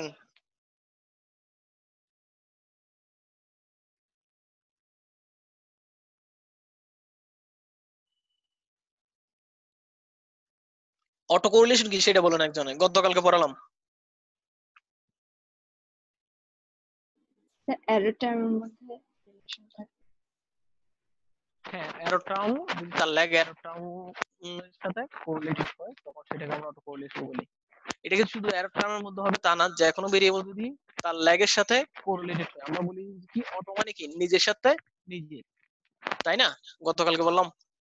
তাহলে এখানে অটো কোভেরিয়েন্স মানে কি, ওয়াই এর সাথে যদি ওয়াই এর ল্যাগ ভ্যালুর কোভেরিয়েন্স নিই সেটা হলো অটো কোভেরিয়েন্স। অটো কোরিলেশনও তাহলে কি হবে, ওয়াই এর সাথে ওয়াই এর ল্যাগ ভ্যালুর কোরিলেশনটা হলো কি অটো কোরিলেশন। নিচে দেখেন অটো কোরিলেশন ফাংশন, যেটার একটা নাম হলো কোরিলোগ্রাম। অটো কোরিলেশন ফাংশনকে যদি আমরা গ্রাফ করি, যে গ্রাফ পাওয়া যায় সেটার নাম হলো কোরিলোগ্রাম। ঠিক আছে, কোরিলোগ্রামটা আর কিছু না, যা অটো কোরিলেশন ফাংশনটাকে আমরা গ্রাফ করব সেটা হলো কোরিলোগ্রাম। একটু খেয়াল করেন, এখানে পদ্মা সেতুর মতো খুব সুন্দর একটা গ্রাফ দেওয়া আছে, খেয়াল করেন। বলা হচ্ছে yt = a + byt - 1 + epsilon t। এটা কি এআর প্রসেস না আর এম এ প্রসেস, কোনটা? এআর এআর লেখা আছে উপরে, কোরিলোগ্রাম অফ AR1 প্রসেস। AR1 মানে আমরা 1 পিরিয়ডের ল্যাগ নিছি। দেখেন এখানে বিটার মান কত, বি এর মান কত, 0.8, তাই না? খেয়াল করছেন? জি স্যার। এখন দেখেন বি এর মান 0.8 মানে ওয়াই এর সাথে গুণ আছে কত, 0.8। ঠিক আছে, ল্যাগ ওয়াই এর সাথে প্রতিবার কত গুণ হচ্ছে, 0.8 করে। হ্যাঁ, তাহলে এই মানটা আস্তে আস্তে কমে যাবে না, যেহেতু একের চেয়ে কম মান দ্বারা গুণ করতেছি। খেয়াল করেন এই ভ্যালুটা একের চেয়ে কম না, একের চেয়ে কম মান দ্বারা যখন আমরা কোনো ভ্যালুকে গুণ করব ওই ভ্যালুটা আস্তে আস্তে কি হয়ে যাবে, কমে যাবে। এই ঘটনাটা এখানে ঘটছে। ঠিক আছে, কোরিলোগ্রাম অফ AR1 প্রসেস। এই যে AR1 প্রসেসের গ্রাফগুলো আস্তে আস্তে কমে যাচ্ছে। আর নিচে দেখানো হচ্ছে, এখানে দেখানো হচ্ছে যে আমাদের কি ল্যাগ, বিভিন্ন ল্যাগ। দেখেন 1 ল্যাগে কোরিলোগ্রাম কত, 0.8, এক্স্যাক্টলি এই পয়েন্টটা, এই 1 ল্যাগে ওয়াই এর ভ্যালু যদি 1 হয়, ঠিক আছে, 1 ল্যাগ পিরিয়ডে এটা হলো কত, 0.8। আর যদি ওয়াই এর ভ্যালু 2 হয়, 0.8 কে স্কয়ার করলে কত হবে, 0.64। হ্যাঁ 0.64, এরকম এরকম প্রত্যেকটা ভ্যালু হলো কি, এখানে 1 থেকে 20 পর্যন্ত ল্যাগ নেওয়া হয়েছে। আর এই যে এই পাশে AR1 প্রসেসের ভ্যালুগুলো দেওয়া হচ্ছে। এখন এটা 0.8 না হয়ে যদি এটা -0.8 হয় তাহলে কি হবে, 1 এর জন্য কত হবে, 1 এর জন্য কত হবে, এটা -0.8। দেখেন 2 এর জন্য কত হবে, -0.8। না এটাকে স্কয়ার করলে কত হবে, 2 এর জন্য -0.8। এটাকে স্কয়ার করলে কত হবে, 2 মানে এটাকে স্কয়ার করবেন 0.16। হ্যাঁ 0.64। ঠিক আছে, এই 0.64 দেখেন তখন এটা পজিটিভ হয়ে যাবে। ঠিক আছে, এটার যদি কিউব নিই, তার পাওয়ার নিই, এটা আবার নেগেটিভ হবে। এটা 4 পাওয়ার নিলে আবার পজিটিভ হবে। তাহলে একবার পজিটিভ একবার নেগেটিভ, একবার পজিটিভ একবার নেগেটিভ, এটাই কি বলা হয়, আপনারা পড়ছেন? আরো সহজ করে দিই, কবে মডেলে পড়ছেন, এটার নাম কি, এটাই কি বলা হয় যখন কোন একটা ভ্যালু একবার পজিটিভ হয় একবার নেগেটিভ হয়, বলতে পারবেন? আমার গ্রাফে লেখা আছে উপরের দিকে, একটু দেখেন। অসিলেশন, অসিলেশন, অসিলেশন মানে কি একবার পজিটিভ হওয়া একবার নেগেটিভ হওয়া। ঠিক আছে, তাহলে যদি আমাদের কোএফিসিয়েন্টটা নেগেটিভ হয় এর প্রসেসটা হবে অসিলেটরি। ঠিক আছে, আর যদি আমাদের কোএফিসিয়েন্টটা পজিটিভ হয় নন অসিলেটরি, আর নেগেটিভ হলে অসিলেটরি। এতটুকু ঠিক আছে, বুঝে গেছে? এর প্রসেসের কোএফিসিয়েন্ট যদি পজিটিভ হয় সিরিজটা নন অসিলেটরি, আর নেগেটিভ হলে সিরিজটা অসিলেটরি। এতটুকু ঠিক আছে? এরপর বিভিন্ন ভ্যালু নিয়ে দেখানো হচ্ছে এখানে। হায়ার অর্ডার যদি আমাদের ভ্যালুগুলো ছোট হয়, দেখেন ওখানে 0.8 ছিল না, 0.8 চেয়ে যদি আরো কম নেই ভ্যালুগুলো, যদি এখানে হলো AR3 প্রসেস, AR3 প্রসেস মানে আমরা কয়টা টার্ম নিলাম, তিনটা টার্ম নিলাম। AR3 প্রসেসে প্রথমটা পজিটিভ, তারপরটা নেগেটিভ, তারপরটা পজিটিভ, এই তিনটা ভ্যালু দিলে দ্রুত কমে যাচ্ছে। আর প্রথমটা যদি নেগেটিভ হয় এবং ছোট হয় তাহলে কি হচ্ছে, সেটার একটা প্রসেস দেওয়া আছে এখানে।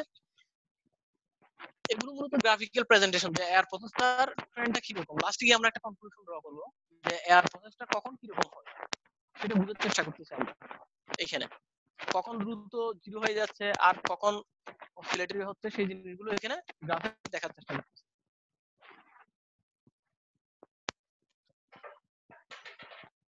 আচ্ছা, পার্শিয়াল অটো কোরিলেশন ফাংশন, এর আগে গেল এই কোরিলোগ্রামে আমরা কি দেখালাম, অটো কোরিলেশন ফাংশন, তাই না? অটো কোরিলেশন মানে এখানে কার সাথে কার কোরিলেশন, ওয়াই এর সাথে ওয়াই এর ল্যাগ ভ্যালুর কোরিলেশন। এখানে অটো কোরিলেশন বলতে ওয়াই এর সাথে ওয়াই এর ল্যাগ ভ্যালুর কোরিলেশন বোঝানো হচ্ছে। তাহলে সেটাকে যদি আমরা গ্রাফ করি সেটাকে বলা হচ্ছে কোরিলোগ্রাম। এখন আসেন আরেকটা আছে যেটা হলো পার্শিয়াল অটো কোরিলেশন ফাংশন, যেটা দিয়ে আমরা মুভিং এভারেজকে রিপ্রেজেন্ট করব।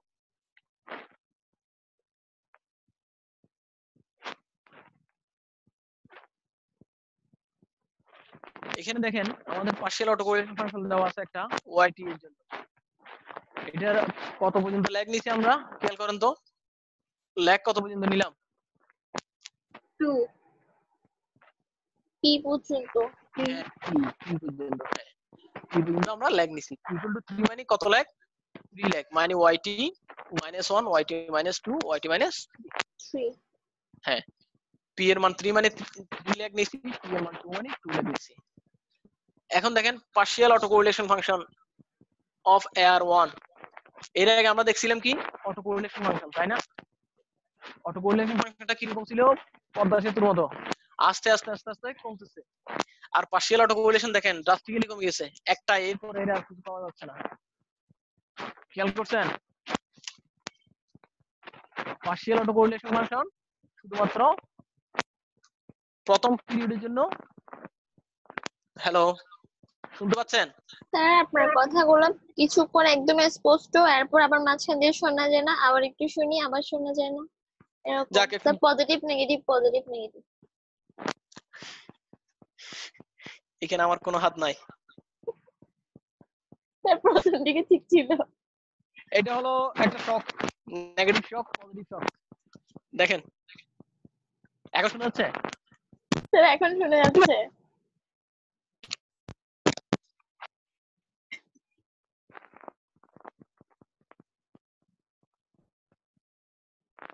শুনতে পাচ্ছেন? স্যার শুনতে পাচ্ছেন, ওটা শুনতে পাইছি, এর আগের কথা শুনতে পাইনি। আচ্ছা, এখন শুনতে পাইলে আশা করি এরপর থেকে শুনবেন। দেখেন আমরা বললাম এর আগে দেখছি আমরা অটো কোরিলেশন ফাংশন, আর এখন দেখতেছি পার্শিয়াল অটো কোরিলেশন ফাংশন। ভ্যালুগুলো সেম, যে আমাদের স্লোপ কোএফিসিয়েন্টের ভ্যালু ছিল 0.8, বললাম অটো কোরিলেশন ফাংশনের ক্ষেত্রে এটা ড্রাস্টিক্যালি ফল করে নাই, অর্থাৎ আস্তে আস্তে ফল করছে। আর এখানে ড্রাস্টিক্যালি মানে প্রথম ভ্যালুটা ছাড়া আর কিছুই দেখা যাচ্ছে না, এখানে আর কোনো ভ্যালু দেখা যাচ্ছে না। পার্শিয়াল অটো কোরিলেশন ফাংশন কি করবে, ড্রাস্টিক্যালি ফল করবে, আর অটো কোরিলেশন ফাংশনটা স্লোলি ফল করবে। আমরা এখানে সবগুলো গ্রাফ দিয়ে বললাম তো আমরা একটা সিরিজের শেপটা কি রকম হবে সেটা বোঝার চেষ্টা করছি। একটু কঠিন মনে হতে পারে, লাস্টে সামারি করতে গেলে তখন আমাদের সহজ হয়ে যাবে।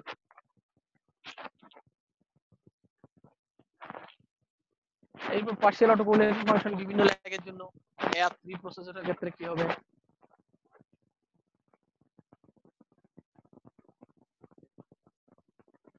এখন আসেন মুভিং এভারেজ প্রসেসের ক্ষেত্রে আমরা কি করতে পারি।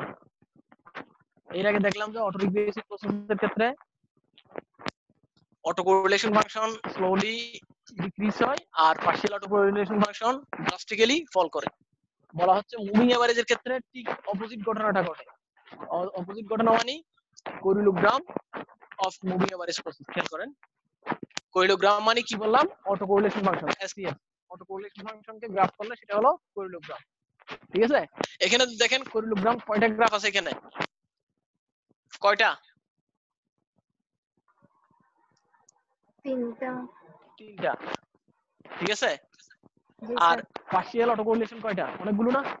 জি স্যার। তাহলে আমাদের আগের বিপরীত চিত্র এখানে দেখা যাচ্ছে। আগে দেখা গেছিল যে পার্শিয়াল অটো কোরিলেশন ফাংশনগুলো স্লোলি ডিক্রিজ করছে, আর এখন দেখা যাচ্ছে কি partial auto correlation function drastically decrease করছে, ঠিক আছে? জি স্যার।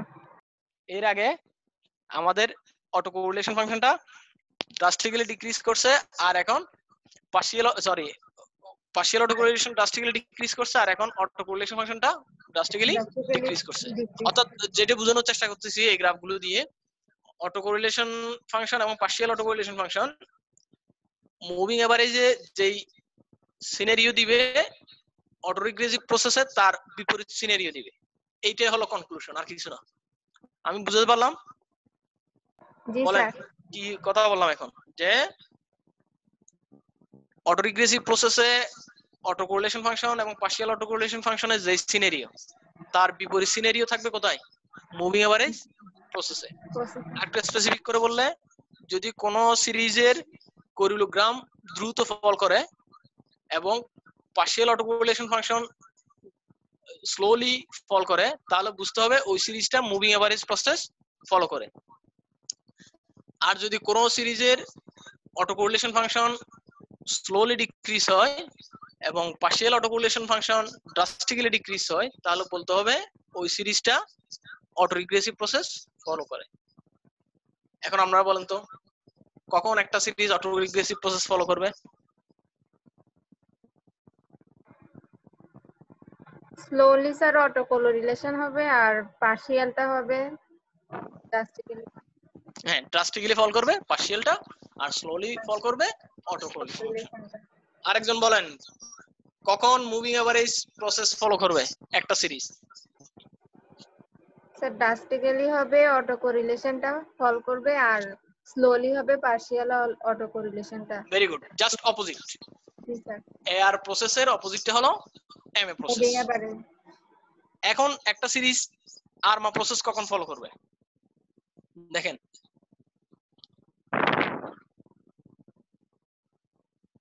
এখানে উপরে কনক্লুশন দেওয়া আছে, auto correlation and partial auto correlation are a mixture of AR and MA. The auto correlation is non-harmonic for Q lags, decrease geometrically for P lag.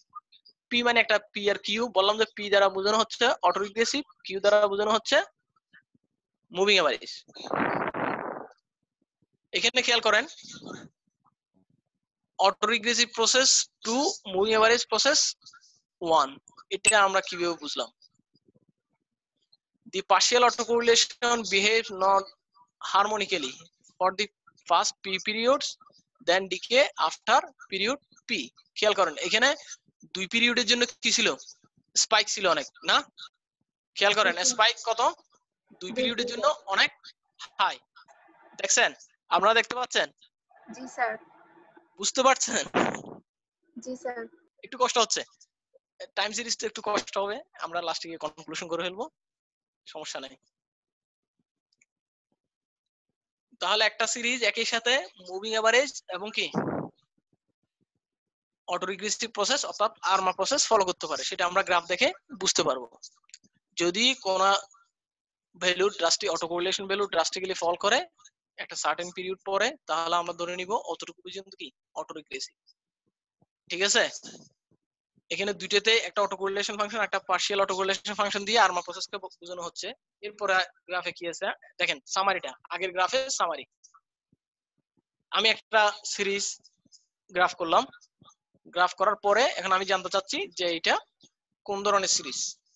প্রথমে বলা হচ্ছে এটা অটো রিগ্রেসিভ 1 হবে যদি কি হয়, জিওমেট্রিক্যালি ডিকে, রো এর মানটা জিওমেট্রিক্যালি ফল করে, ঠিক আছে? অল বিস মানে স্লোপ কোএফিসিয়েন্ট, সবগুলো স্লোপ কোএফিসিয়েন্ট এক পিরিয়ড পরে যদি কি হয়ে যায়, কাট অফ একদম জিরো হয়ে যাবে, ঠিক আছে? যদি এক পিরিয়ড পরে আমার পার্শিয়াল অটো কোরিলেশন ফাংশন 0 হয়ে যায় এবং auto correlation function geometrically decay হয়, তাহলে আমি ধরে নিব এই প্রসেসটা হলো AR1। শুনতে পাচ্ছেন? জি স্যার। তাহলে কখন এয়ার 2 হবে সেটা আপনারা বলেন। স্যার 2 পিরিয়ড পরে যদি পার্শিয়ালটা পরে কাট অফ হয়, ভেরি গুড। তা শূন্য হয় আর জিওমেট্রিক্যালি ডিকে এটা থাকবে, ঠিক আছে, জিওমেট্রিক ডিকে এটা থাকবে, কাট অফ হবে 1 লাখের পরিবর্তে কত 2 লাখ। 2 লাখ। এটাই, এই তো আপনারা তো শিখে গেছেন। তারপর বলেন, তারপরে কি লেখা আছে? কখন একটা প্রসেসকে আমরা MA1 ধরবো, কি বলা আছে এখানে? 1 লাখ পরে যদি কাট অফ হয় কি কাট অফ হবে? Auto correlation function. আর জিওমেট্রিক্যালি ডিকে করবে কি? Partial auto correlation. দেখেন এয়ার প্রসেসের ঠিক অপোজিটটা এখানে যা বলছে, এখানে তার ঠিক কি হলো? অপোজিট, বিপরীত। হ্যাঁ এটাই। আর কখন আরমা হবে?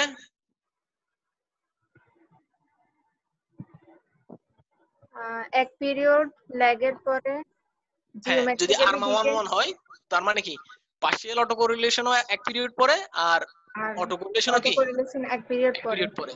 তাহলে 2 2 এর ক্ষেত্রে কি হবে? 2 পিরিয়ড পরে হবে। 2 পিরিয়ড পরে। 1 2 এর ক্ষেত্রে কি হবে? স্যার 1 2 ইয়ার 1 পিরিয়ড পরে আর কোনটা 1 কোনটা 2 হবে? স্যার এয়ারটা হবে 2 ইয়ারটা 1 হবে 2 বলছি। 1 এম এ হবে 2 MA হবে 2। তো গ্রাফে কিভাবে বুঝবে MA2?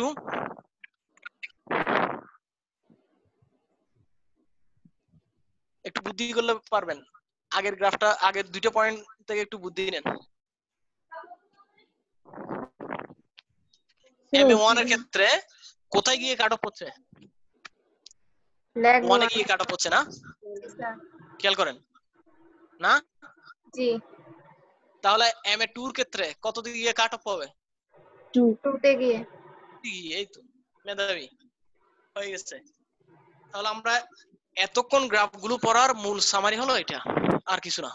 যে একটা সিরিজকে আমি গ্রাফ করার পরে বুঝতে পারবো এটা কি এয়ার প্রসেস না MA প্রসেস না আরমা প্রসেস। কথা বুঝে গেছে? জি স্যার।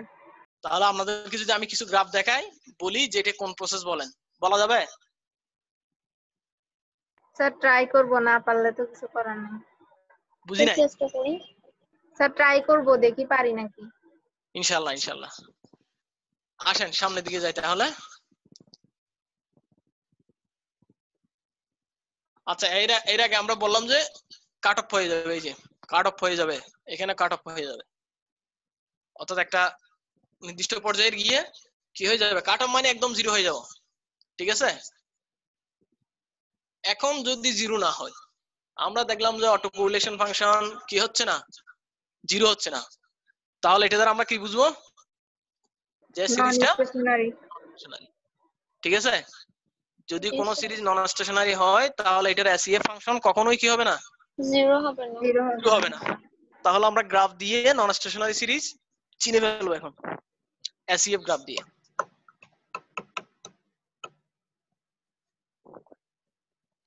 বলা হচ্ছে ACF of both AR and ARMA decay gradually. AR process বা আরমা প্রসেসের ক্ষেত্রে অটো কোরিলেশন ফাংশন আস্তে আস্তে ডিকে হয়, ঠিক আছে, আস্তে আস্তে কমে যায়। আর এম এর ক্ষেত্রে কি হয়ে যায়, কমে কত হয়ে যায়, জিরো হয়ে যায়। জিরো। অনুরূপভাবে partial auto correlation function decays gradually for AR ARMA MA, MA. ঠিক আছে, drop zero for AR. AR. এখান থেকে আমরা বলতে পারি যে এয়ার প্রসেস দিয়ে, সরি, অটো কোরিলেশন ফাংশন দিয়ে আমরা এয়ার প্রসেসটাকে রিপ্রেজেন্ট করতে পারবো, আর পার্শিয়াল অটো কোরিলেশন দিয়ে আমরা কি এমএ প্রসেস এমএ রিপ্রেজেন্ট করব। আর মাত্র দুই জায়গায় আছে, ঠিক আছে? অটো কোরিলেশন ফাংশন দিয়ে আমরা এয়ার কে ডিফাইন করতে পারবো, আর পার্শিয়াল অটো কোরিলেশন দিয়ে এমএ প্রসেসকে ডিফাইন করতে পারবো, বা এমএ প্রসেসের ভ্যালু কত হবে, 1 হবে না 2 হবে সেটা বলতে পারবো। নিচে বলা হচ্ছে পসিবল অ্যাপ্রোচ, আমি কিভাবে বুঝবো?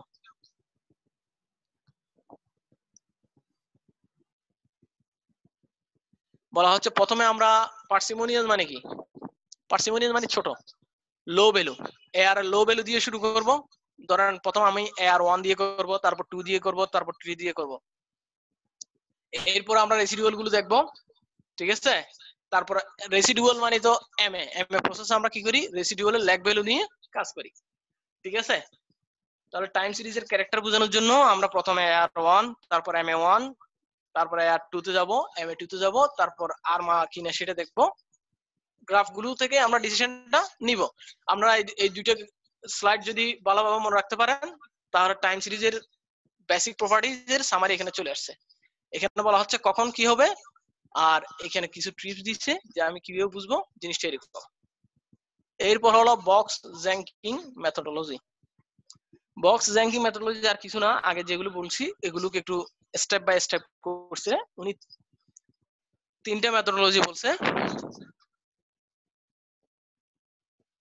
কোন একটা টাইম সিরিজকে 3টা স্টেপে আমরা ডিফাইন করতে পারবো। ফার্স্ট স্টেপ হলো এতক্ষণ যা করলাম, কি করছি এতক্ষণ বলেন? Identification, auto correlation function, partial auto correlation function দিয়ে আর না এম এ সেটা আইডেন্টিফাই করলাম। আমার কষ্ট হয়ে যাচ্ছে, তারপর একটু আগাই, কিছু করার নাই। সরকারি ফ্যান তো বেশি সাউন্ড করে, এই যে নক করে দিছি। দেখেন আইডেন্টিফিকেশন, তাহলে প্রথমে আমাদেরকে আইডেন্টিফাই করতে হবে অটো কোরিলেশন এবং পার্শিয়াল অটো কোরিলেশন ফাংশন দিয়ে যে এটা কি এআর প্রসেস না এমএ প্রসেস না আরমা প্রসেস। এরপর আমাদেরকে এস্টিমেট করতে হবে compare candidate models. Candidates model মানে কি, আমরা 3-4টা সম্ভাব্য যে মডেলগুলো হবে সেই মডেলগুলো এস্টিমেট করব এবং ওখান থেকে বেস্ট ওয়ানটা চয়েস করব। বেস্ট ওয়ানটা চয়েস করার পরে আমরা ডায়াগনস্টিক সেন্টার আছে না, ওখানে কি করা হয়? কি করা হয়? হসপিটালের পাশে যে ডায়াগনস্টিক সেন্টার, ওইখানে কি করা হয়? করানো হয়। কিসের টেস্ট? প্রবলেমটা কি? রোগ আছে কিনা, ঠিক আছে, রোগীর রোগ আছে কিনা সেটা টেস্ট করা হয়। আমরা ওইখানে রোগীর টেস্ট করব, সেটা হলো টাইম সিরিজের ডায়াগনোস মানে কি, রোগ নির্ণয়, যে আমরা যে মডেলটা সিলেক্ট করলাম সেটাতে কোনো রোগ আছে কিনা, সেটাতে কোনো সমস্যা আছে কিনা সেটা দেখবো। তাহলে 3টা স্টেপ, প্রথম স্টেপ হলো আইডেন্টিফিকেশন, তারপরে এস্টিমেশন, এরপরে ডায়াগনস্টিক। এটাকে আমরা একটা গ্রাফ দিয়ে বুঝলাম যে tentative identification, estimation, diagnostic checking. এরপর যদি মডেল ওকে থাকে তাহলে আমরা এটা ইউজ করব, আর যদি মডেল ওকে না থাকে তাহলে আমরা আবার আরেকটা টেন্টেটিভ মডেল নেব, সেটা আইডেন্টিফাই করব, সেটা এস্টিমেট করব, আবার চেকিং করব। এই প্রসেসটা রিপিট হতে থাকবে, ঠিক আছে? এতটুকু ক্লিয়ার? স্যার কষ্ট হয়ে যাচ্ছে মনে হচ্ছে আপনাদের। না স্যার আমরা এগুলো পড়ি নাই তো এই জন্য মনে হচ্ছে নতুন নতুন আপনাদের গতকাল একটু করে বলছিলাম যে কোন একটা চ্যাপ্টার বললে অন্তত চ্যাপ্টারের সামারিটা পড়বেন, তাহলে একটু সহজ হয় আর কি। আচ্ছা, এখানে কিছু গ্রাফ দিয়ে বোঝানো হচ্ছে এটা এআর প্রসেস না এমএ প্রসেস। দুইটা ক্লাসের গুলো আমরা একটু মানে ক্লাস করছিলাম তো বুঝছি, এগুলা এটা একটু লাগতেছে, এটা একটু কঠিন হয়ে যাচ্ছে না? আচ্ছা ইনশাআল্লাহ সহজ হয়ে যাবে আর একটু মনোযোগ দিয়ে পড়লে। দেখেন এখানে অনেকগুলো গ্রাফ দেওয়া আছে, বলা হচ্ছে প্রথমটা হলো AR1 প্রসেস। কেন? কারণ এখানে অটো কোরিলেশন ফাংশন কি হয়ে গেছে, কমতেছে, আর পার্শিয়াল অটো কোরিলেশন 1 এর পরে অলমোস্ট, এটা হলো এই রেড লাইনটা হলো সিগনিফিকেন্স বোঝায়, রেড লাইনের উপরে হলো সিগনিফিকেন্ট আর রেড লাইনের ভিতরে হলো এগুলো ইনসিগনিফিকেন্ট। তাহলে এখানে কয়টা পয়েন্ট সিগনিফিকেন্ট? কয়টা পয়েন্ট? একটা পয়েন্ট। এই জন্য এটা AR1 প্রসেস, ঠিক আছে? এখানে কয়টা পয়েন্ট সিগনিফিকেন্ট? দুটো পয়েন্ট, প্রায় দুইটা, এই যে 1 আর 2, এই যে এটা হলো AR2 প্রসেস, ঠিক আছে? অনুরূপভাবে বাকিগুলো আসছে আমাদের। এরপর এস্টিমেশন। এস্টিমেশনের ক্ষেত্রে আমরা কি এস্টিমেট করব? এস্টিমেশন মানে আমরা এআর মডেল হলে এআর মডেল এস্টিমেট করব, এমএ মডেল হলে এমএ মডেল এস্টিমেট করব, আর তারপরে আরমা হলে আরমা এস্টিমেট করব। এখন এস্টিমেট করার ক্ষেত্রে এস্টিমেট করলাম, ধরেন আমরা একটা AR2 মডেল এস্টিমেট করলাম, AR2, তার মানে আমি কয়টা ল্যাগ নিলাম? 2টা ল্যাগ নিলাম। ল্যাগ নেওয়ার পরে দেখতে হবে যে আমার ল্যাগ কোএফিশিয়েন্ট যেগুলো আছে সেগুলো সিগনিফিকেন্ট কিনা। কথাটা বলার চাইতে আমি একটু উদাহরণ দিয়ে বুঝাই। এখানে ধরেন এতটুক আমাদের মডেল, ঠিক আছে, B1 এবং B2, তার মানে আমি এখানে কত নিলাম? 2 লাখ। 2 lakh এটা স্ট্যাটিস্টিক্যালি সিগনিফিক্যান্ট, এটাও স্ট্যাটিস্টিক্যালি সিগনিফিক্যান্ট, তাহলে আমার মডেলটা ঠিক আছে। এখন ধরেন এটা সিগনিফিক্যান্ট হলো প্রথমটা, এটা ইনসিগনিফিক্যান্ট, তার মানে আমার এই সিলেকশনটা অ্যাপ্রোপ্রিয়েট না হওয়ার সম্ভাবনা বেশি। ঠিক আছে, আমি যত যে কয়টা কোএফিশিয়েন্ট নিব সেগুলো সিগনিফিক্যান্ট হওয়ার অর্থ হলো আমার পুরো মডেলটাই সিগনিফিক্যান্ট। আর একটা বা দুইটি ইনসিগনিফিক্যান্ট হলে আমি চেষ্টা করব ইনসিগনিফিক্যান্ট গুলো বাদ দেওয়া যায় কিনা। সেটার জন্য আমাদের কি করতে হবে, সেটার জন্য আমাদের কিছু ক্রাইটেরিয়া আছে যেটাকে বলা হয় ইনফরমেশন ক্রাইটেরিয়া।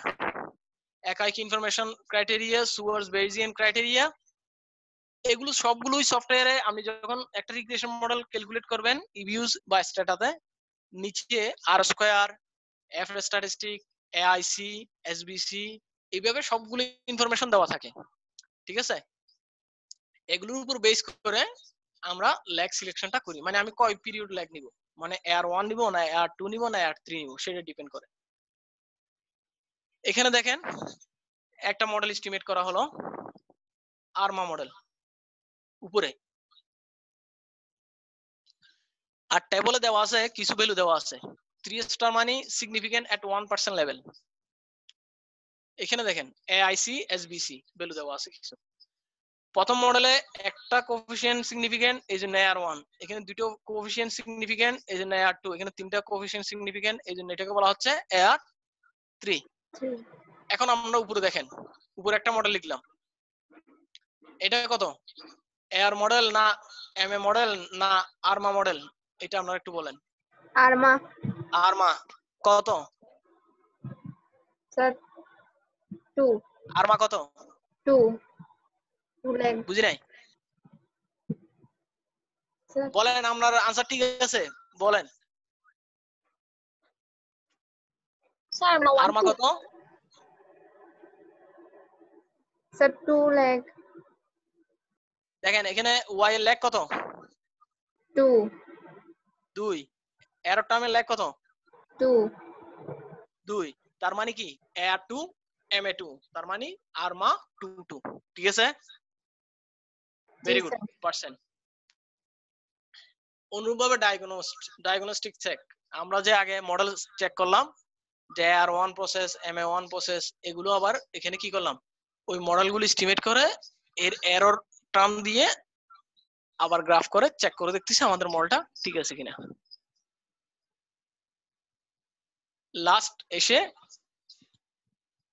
এর আগের স্লাইডের মতো এখানে কিছু কি করা হচ্ছে, সামারি করা হচ্ছে।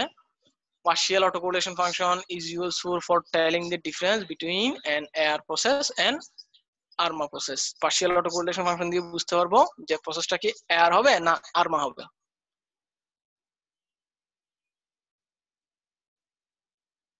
এরপর আরো কিছু টেকনিক দেওয়া আছে, এক লাইন একটু দেখে নেবেন।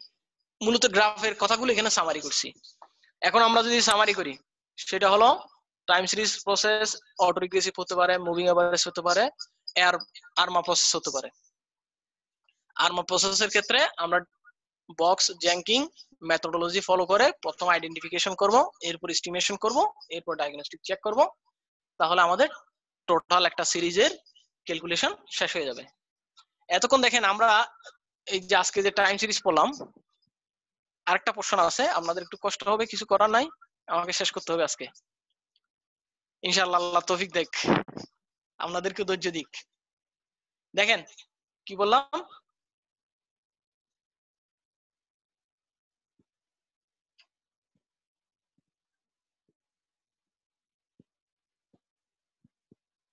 আমরা বললাম যে এতক্ষণ যে টাইম সিরিজ পড়লাম সেখানে আমরা কি করছি, সেখানে আমরা একটা সিরিজকে তার ল্যাগ ভ্যালু দ্বারা ব্যাখ্যা করছি। দেখেন সব জায়গায় আমাদের কি ছিল, যে ওয়াই কে ওয়াই এর ল্যাগ, এক্স কে এক্স এর ল্যাগ।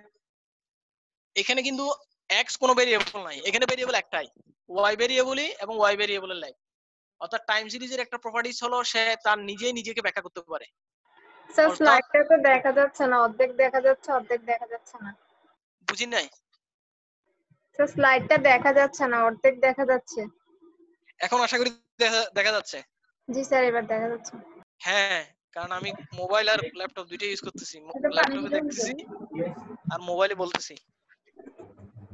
আচ্ছা দেখেন এখন আশা করি ক্লিয়ার দেখা যাচ্ছে। এখানে আমাদের যেটা বলতেছি, ওয়াই কে তার ল্যাগ ভ্যালু দ্বারা আমরা কিছু বলছেন? একটু ধৈর্য ধরে দেখেন, ইনশাআল্লাহ বেশিক্ষণ লাগবে না। বলতেছি টাইম সিরিজের প্রপার্টিস হলো সে তার নিজেকে ব্যাখ্যা করতে পারে, এবং এই ক্ষেত্রে নিজেকে ব্যাখ্যা করার জন্য নিজের ল্যাগ ভ্যালুটা ব্যবহার করা হয়। এইটাই হলো টাইম সিরিজের একটা গুরুত্বপূর্ণ প্রপার্টিস। এখন যদি নিজের ল্যাগ ভ্যালু ইউজ করে সেটাকে বলা হয় অটো রিগ্রেসিভ, আর সাথে যদি শক অ্যাড করি সেটাকে বলা হচ্ছে মুভিং অ্যাভারেজ। এতটুকু বুঝে গেছে? জি স্যার। তাহলে বলেন আরমা 1-1 প্রসেস এই ক্ষেত্রে কিরকম হবে? অটো রিগ্রেসিভ টার্ম কয়টা থাকবে? একটা, আর মুভিং অ্যাভারেজ একটা, একটা। সবাই একমত? জি স্যার। দুইজন ছাড়া কি আর কোনো স্টুডেন্ট নাই? সাউন্ড নাই যে? আচ্ছা, একটু রেসপন্স করলে ভালো হয়, রেসপন্স করার চেষ্টা করবেন, আপনাদের জন্য সুবিধা হয়, আমার জন্য সুবিধা হয়। এখন সেকেন্ড পার্ট টাইম সিরিজের প্রথম পার্টে আমরা দেখলাম যে ইউনিভেরিয়েট মডেল বলে, বাইভেরিয়েট, ইউনিভেরিয়েট। এই কথাটার সাথে আমরা কি পরিচয় আছে? ইউনিভেরিয়েট মানে কি? স্যার জানি না। কেউ একজন? ইউনিভেরিয়েট ভেরিয়েবল একটা থাকবে, একটা ভেরিয়েবল, একদম সহজ কথা। বাইভেরিয়েট কয়টা? কয়েকটা আর দুটো? দুইটা। বাইনারি থেকে বাইভেরিয়েট। তাহলে ইউনিভেরিয়েট মানে একটা ভেরিয়েবল, যেমন আমরা y কে yt, yt minus 1, epsilon t এগুলো দিয়ে ব্যাখ্যা করছি। এটাকে বলা হচ্ছে ইউনিভেরিয়েট ক্যারেক্টারিস্টিক্স, যে একটা সিরিজকে বা একটা সিরিজের ক্যারেক্টারিস্টিক্স আমরা দেখতেছি। আর বাইভেরিয়েট ক্ষেত্রে কয়টা হবে? তিনটা না চারটা? দুটো হবে। কয়টা? দুটো। দুইটা। Very good. হ্যাঁ, আমি ভুল বলছিলাম তাহলে। দেখেন, এখন আসেন টাইম সিরিজের সেকেন্ড প্রপার্টিজের সেকেন্ড পার্ট। এই কথাটা টাইম সিরিজ শুরু হওয়ার সাথে সাথে সকালে ঘুম থেকে উঠে যে এরকম চা খায় মানুষ, মানে ইন্ট্রোডাকশন কোনো কিছু খাওয়ার, এরকম ইন্ট্রোডাকশন হলো টাইম সিরিজের। কোন একটা সিরিজ পাওয়ার সাথে সাথে আমাকে চেক করতে হবে সিরিজটা স্টেশনারি কিনা। টাইম সিরিজের প্রথম কাজটা হলো সিরিজটা স্টেশনারি কিনা চেক করতে হবে। তাহলে আমরা এই স্লাইডের এই অংশে দেখব যে স্টেশনারি সিরিজ কাকে বলে বা নন স্টেশনারি সিরিজ কাকে বলে, এটা কেন গুরুত্বপূর্ণ, স্ট্যাটিস্টিক্যাল ইমপ্লিকেশন কি এবং ফোরকাস্টিং ইমপ্লিকেশন কি। স্ট্যাটিস্টিক্যাল মানে হলো ডিসিশন মেকিং, অর্থাৎ হাইপোথেসিস টেস্টিং, ডিসিশন মেকিং। আর ফোরকাস্টিং মানে তো বুঝছেন যে এই সিরিজটা নিয়ে এই সিরিজের ভ্যালু আগামী বছর বা আগামী মাসে বা আগামী পিরিয়ডে কত হতে পারে সেটা। কিভাবে আমি ডিটেক্ট করব? How do we decide whether a time series is non stationary? আমরা কিভাবে দেখব যে একটা সিরিজ নন স্টেশনারি বা স্টেশনারি? এবং নন স্টেশনারি বা স্টেশনারির সাথে একটা সিনোনিম ওয়ার্ড হলো unit root. Unit root test কিভাবে ফর্মালি করব? আপনারা যখন থিসিস করবেন বা করছেন টাইম সিরিজ ডেটা, প্রথমে নিয়েই আপনাকে ইউনিট রুট টেস্ট করতে হয়েছে।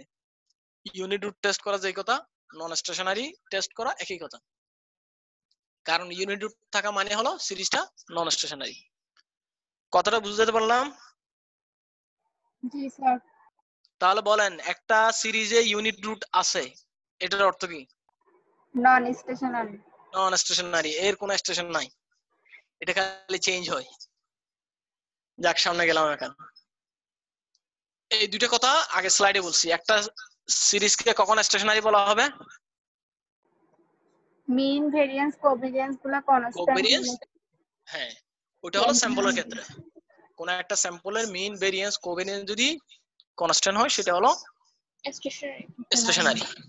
পপুলেশনের ক্ষেত্রে সেটা আমরা কিভাবে বুঝবো? যদি এর প্রবাবিলিটি ডিস্ট্রিবিউশনটা কনস্ট্যান্ট হয়, টাইম ইনভেরিয়েন্ট। ইনভেরিয়েন্ট মানে কি?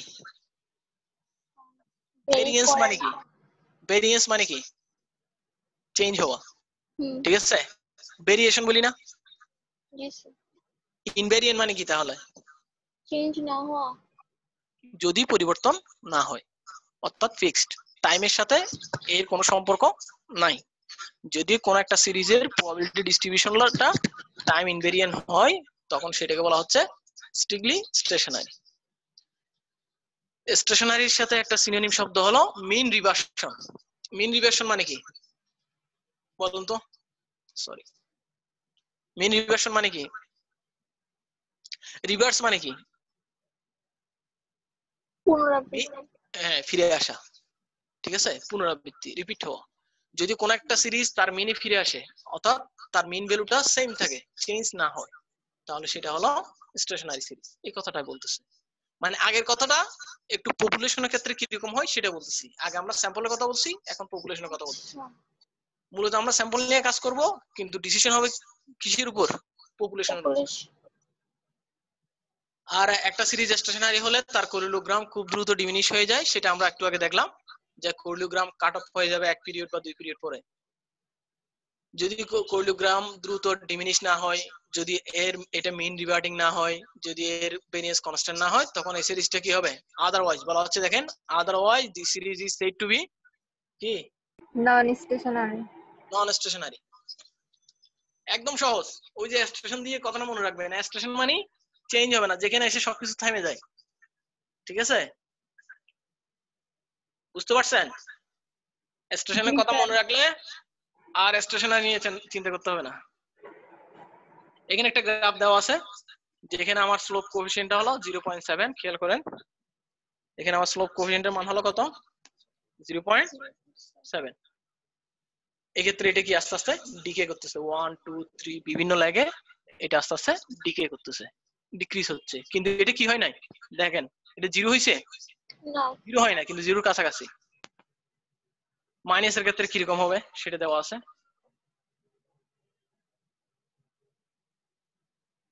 এখানে খেয়াল করেন, এটা একটা সিরিজ, এটার মিন ভ্যালু কত বলেন তো? আইডিয়া করে বলেন, মিন ভ্যালু কত এটার? এদিকে খেয়াল করেন, মিন ভ্যালু কত? 5 বুঝি নাই।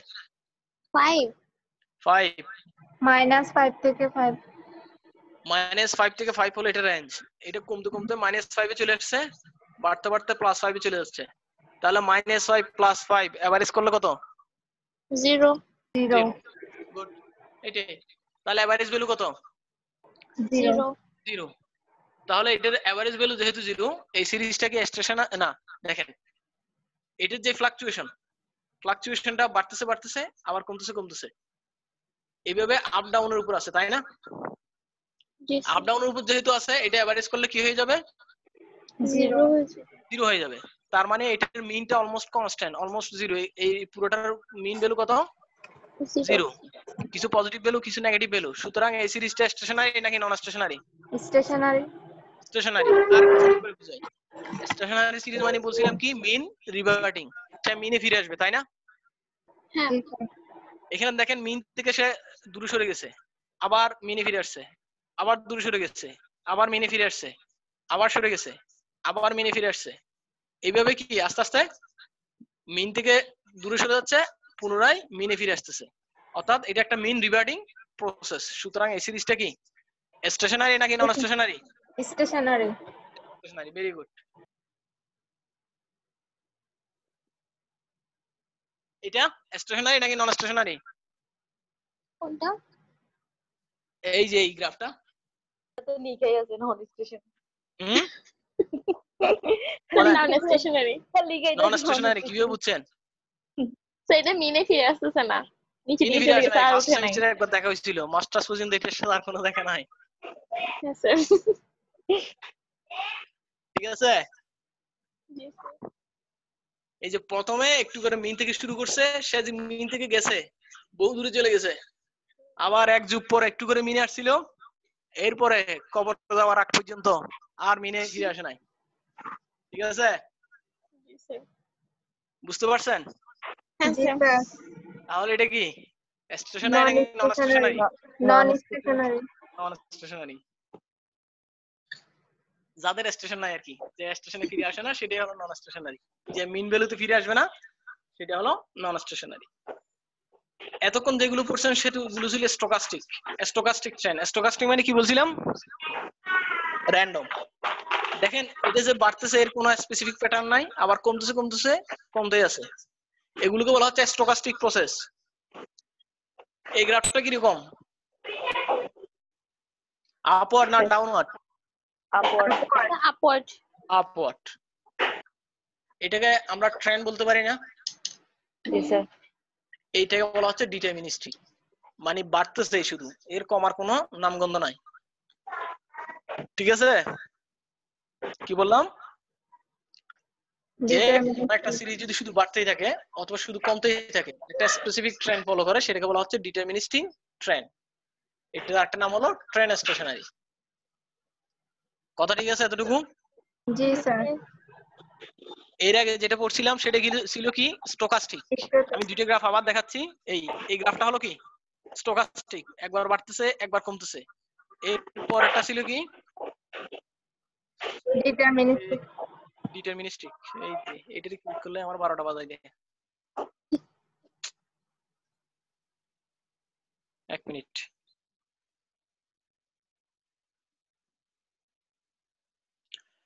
আসেন আবার আসলাম। তাহলে ডিটারমিনিস্টিক প্রসেসে শুধু বাড়বে অথবা শুধু কমবে, আর স্টোকাস্টিক প্রসেসে আপ ডাউন দুইটাই থাকবে, ফ্লাকচুয়েশন থাকবে। এক কথায় খুব বেশি ফ্লাকচুয়েশন হলো স্টোকাস্টিক প্রসেসে, আর ডিটারমিনিস্টিক প্রসেসে অলমোস্ট স্ট্রেট লাইন। ঠিক আছে এতটুকু? জি স্যার। এটা আমাদের দেশের মানি সাপ্লাই 2000 সাল থেকে শুরু করে 2018 বা 20 পর্যন্ত। ঠিক আছে, মান্থলি ডাটা এখানে দেওয়া আছে। এটা বাংলাদেশের মানি সাপ্লাই লগ। মানি সাপ্লাই প্রতিনিয়ত বাড়তেছে, কেন বলুন তো?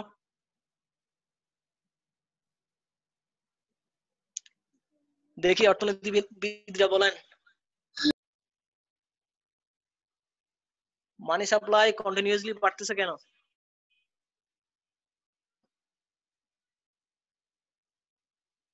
আমাদের জিডিপি বাড়তেছে না কমতেছে? স্যার কমতেছে।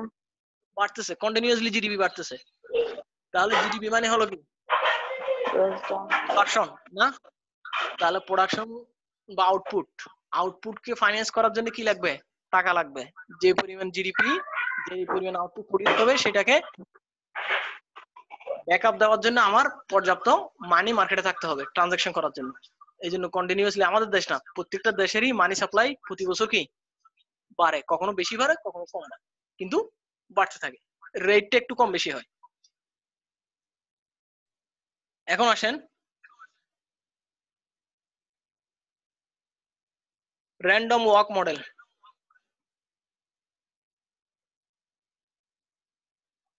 র্যান্ডম ওয়াক বলতে স্টোকাস্টিক প্রসেসটাকে বোঝানো হচ্ছে এখানে। এই যে র্যান্ডম ওয়াক মানে কি? পাগলের মতো হাঁটা আর কি, তাই না? এই যে কোন দিকে যাচ্ছে খবর নাই, সে বাড়তেছে আবার আরেকদিকে কমে গেছে। এটা হলো ধরেন রাস্তার মাঝখানে, সে প্রথমে এই পাশে হাঁটছে অনেকক্ষণ, তারপর কি এই পেশে আসছে, এই পেশে অনেকক্ষণ হাঁটলো, স্পেসিফিক কোনো প্যাটার্ন নাই। এই জন্য এটাকে বলা হচ্ছে র্যান্ডম। ঠিক আছে, র্যান্ডম ওয়াক মডেল। এখানে র্যান্ডম ওয়াকে দুটো কথা থাকে, একটা হলো উইথ ড্রিফট, একটা হলো উইদাউট ড্রিফট। ড্রিফট মানে মূলত আমাদের ইন্টারসেপ্টকে বোঝানো হচ্ছে। দেখেন ড্রিফট মডেলে আমাদের বিটা 1 যেটা থাকে সেটাকে এখানে মিউ দ্বারা প্রকাশ করা হচ্ছে। যে উইথ ড্রিফটে আমাদের মিউ আছে, মিউ মানে বিটা 1, আর উইদাউট ড্রিফটে কোনো বিটা নাই, সরাসরি ল্যাগ ভ্যালু। এটা হলো স্টোকাস্টিক ট্রেন্ড। ওই যে বলতেছি কমতেছে বাড়তেছে এই টাইপের। এখন আসেন মূল জিনিস। এতক্ষণ আমরা কি দেখলাম? এতক্ষণ আমরা দেখলাম যে স্টোকাস্টিক প্রসেস কি, কখন স্টেশনারি হয়, কখন নন স্টেশনারি হয়। এরপর আমরা বলতেছি স্টোকাস্টিক ট্রেন্ড কি, ডিটারমিনিস্টিক ট্রেন্ড কি। ডিটারমিনিস্টিক ট্রেন্ডে একটা স্পেসিফিক ট্রেন্ড পাবো, স্টোকাস্টিক ট্রেন্ডে স্পেসিফিক কোনো ট্রেন্ড পাবো না, কখনো বাড়ছে কখনো কমছে, এই ধরনের ট্রেন্ড পাবো। আপনারা কি বুঝতে পারতেছেন? জি স্যার। একটু কষ্ট হচ্ছে আপনাদের, আমি বুঝতেছি, কিন্তু আমার তার চাইতে বেশি কষ্ট হচ্ছে, কারণ আপনাদের পার্টিসিপেন্ট অলরেডি 8-10 জন কমে গেছে। এই থেকে বোঝা যাচ্ছে একটু কষ্ট হয়ে যাচ্ছে আপনাদের। এখন মূল জিনিস আসছে আমাদের ইউনিট। এই জন্য চলে যাচ্ছে স্যার। বুঝি নাই স্যার নেট প্রবলেম করতেছে, এই জন্য চলে যাচ্ছে। কই কথা তো স্পষ্ট। না স্যার আপনার না, যারা চলে এসেছে তাদের। ও আচ্ছা আচ্ছা ঠিক আছে, যাদের আগ্রহ নাই তাদেরকে জোর করে রাখার দরকার নাই, আপনারা যারা আছেন তারা একটু বুঝলেই আমি সফল মনে করব। দেখেন তাহলে ইউনিট রুট প্রসেস যেটা বললাম, ইউনিট রুট থাকার অর্থ কি সিরিজটা নন স্টেশনারি। ঠিক আছে, ইউনিট রুট আছে মানে হলো সিরিজটা নন স্টেশনারি। এখন আমরা ইউনিট রুট টেস্ট, এটাকে বলা হয় ডাটা জেনারেশন প্রসেস। ইউনিট রুটের যে প্রসেসটা সেটাকে বলা হচ্ছে ডাটা জেনারেশন প্রসেস। আমাদের মূল ফোকাস হলো ইউনিট রুটের উপর। তাহলে আমরা আসি একটু, এখানে সবগুলো সিরিজে স্টেশনারি নাকি নন স্টেশনারি একটু বলেন তো। এই গ্রাফটা স্টেশনারি নাকি নন স্টেশনারি? শেয়ার নন প্রাইসেস স্টেশনারি। বলেন। নন স্টেশনারি। Non stationery. কিভাবে বুঝলেন? স্যার মিং থেকে অনেক দূরে চলে গেছে। হ্যাঁ খালি উঠতেছে, উপরের দিকে উঠতেছে। তো রিয়েল সবগুলোই জিডিপি, সেম। রিয়েল জিডিপি এটাও স্টেশনারি নাকি non stationary? Non stationary. Non stationary. এখন বলেন এটা কি ট্রেন্ড স্টেশনারি না Sir, statistic process? Sir trend stationary. Trend. এটা কি? Trend stationary. ভেরি গুড, এটা ট্রেন্ড স্টেশনারি।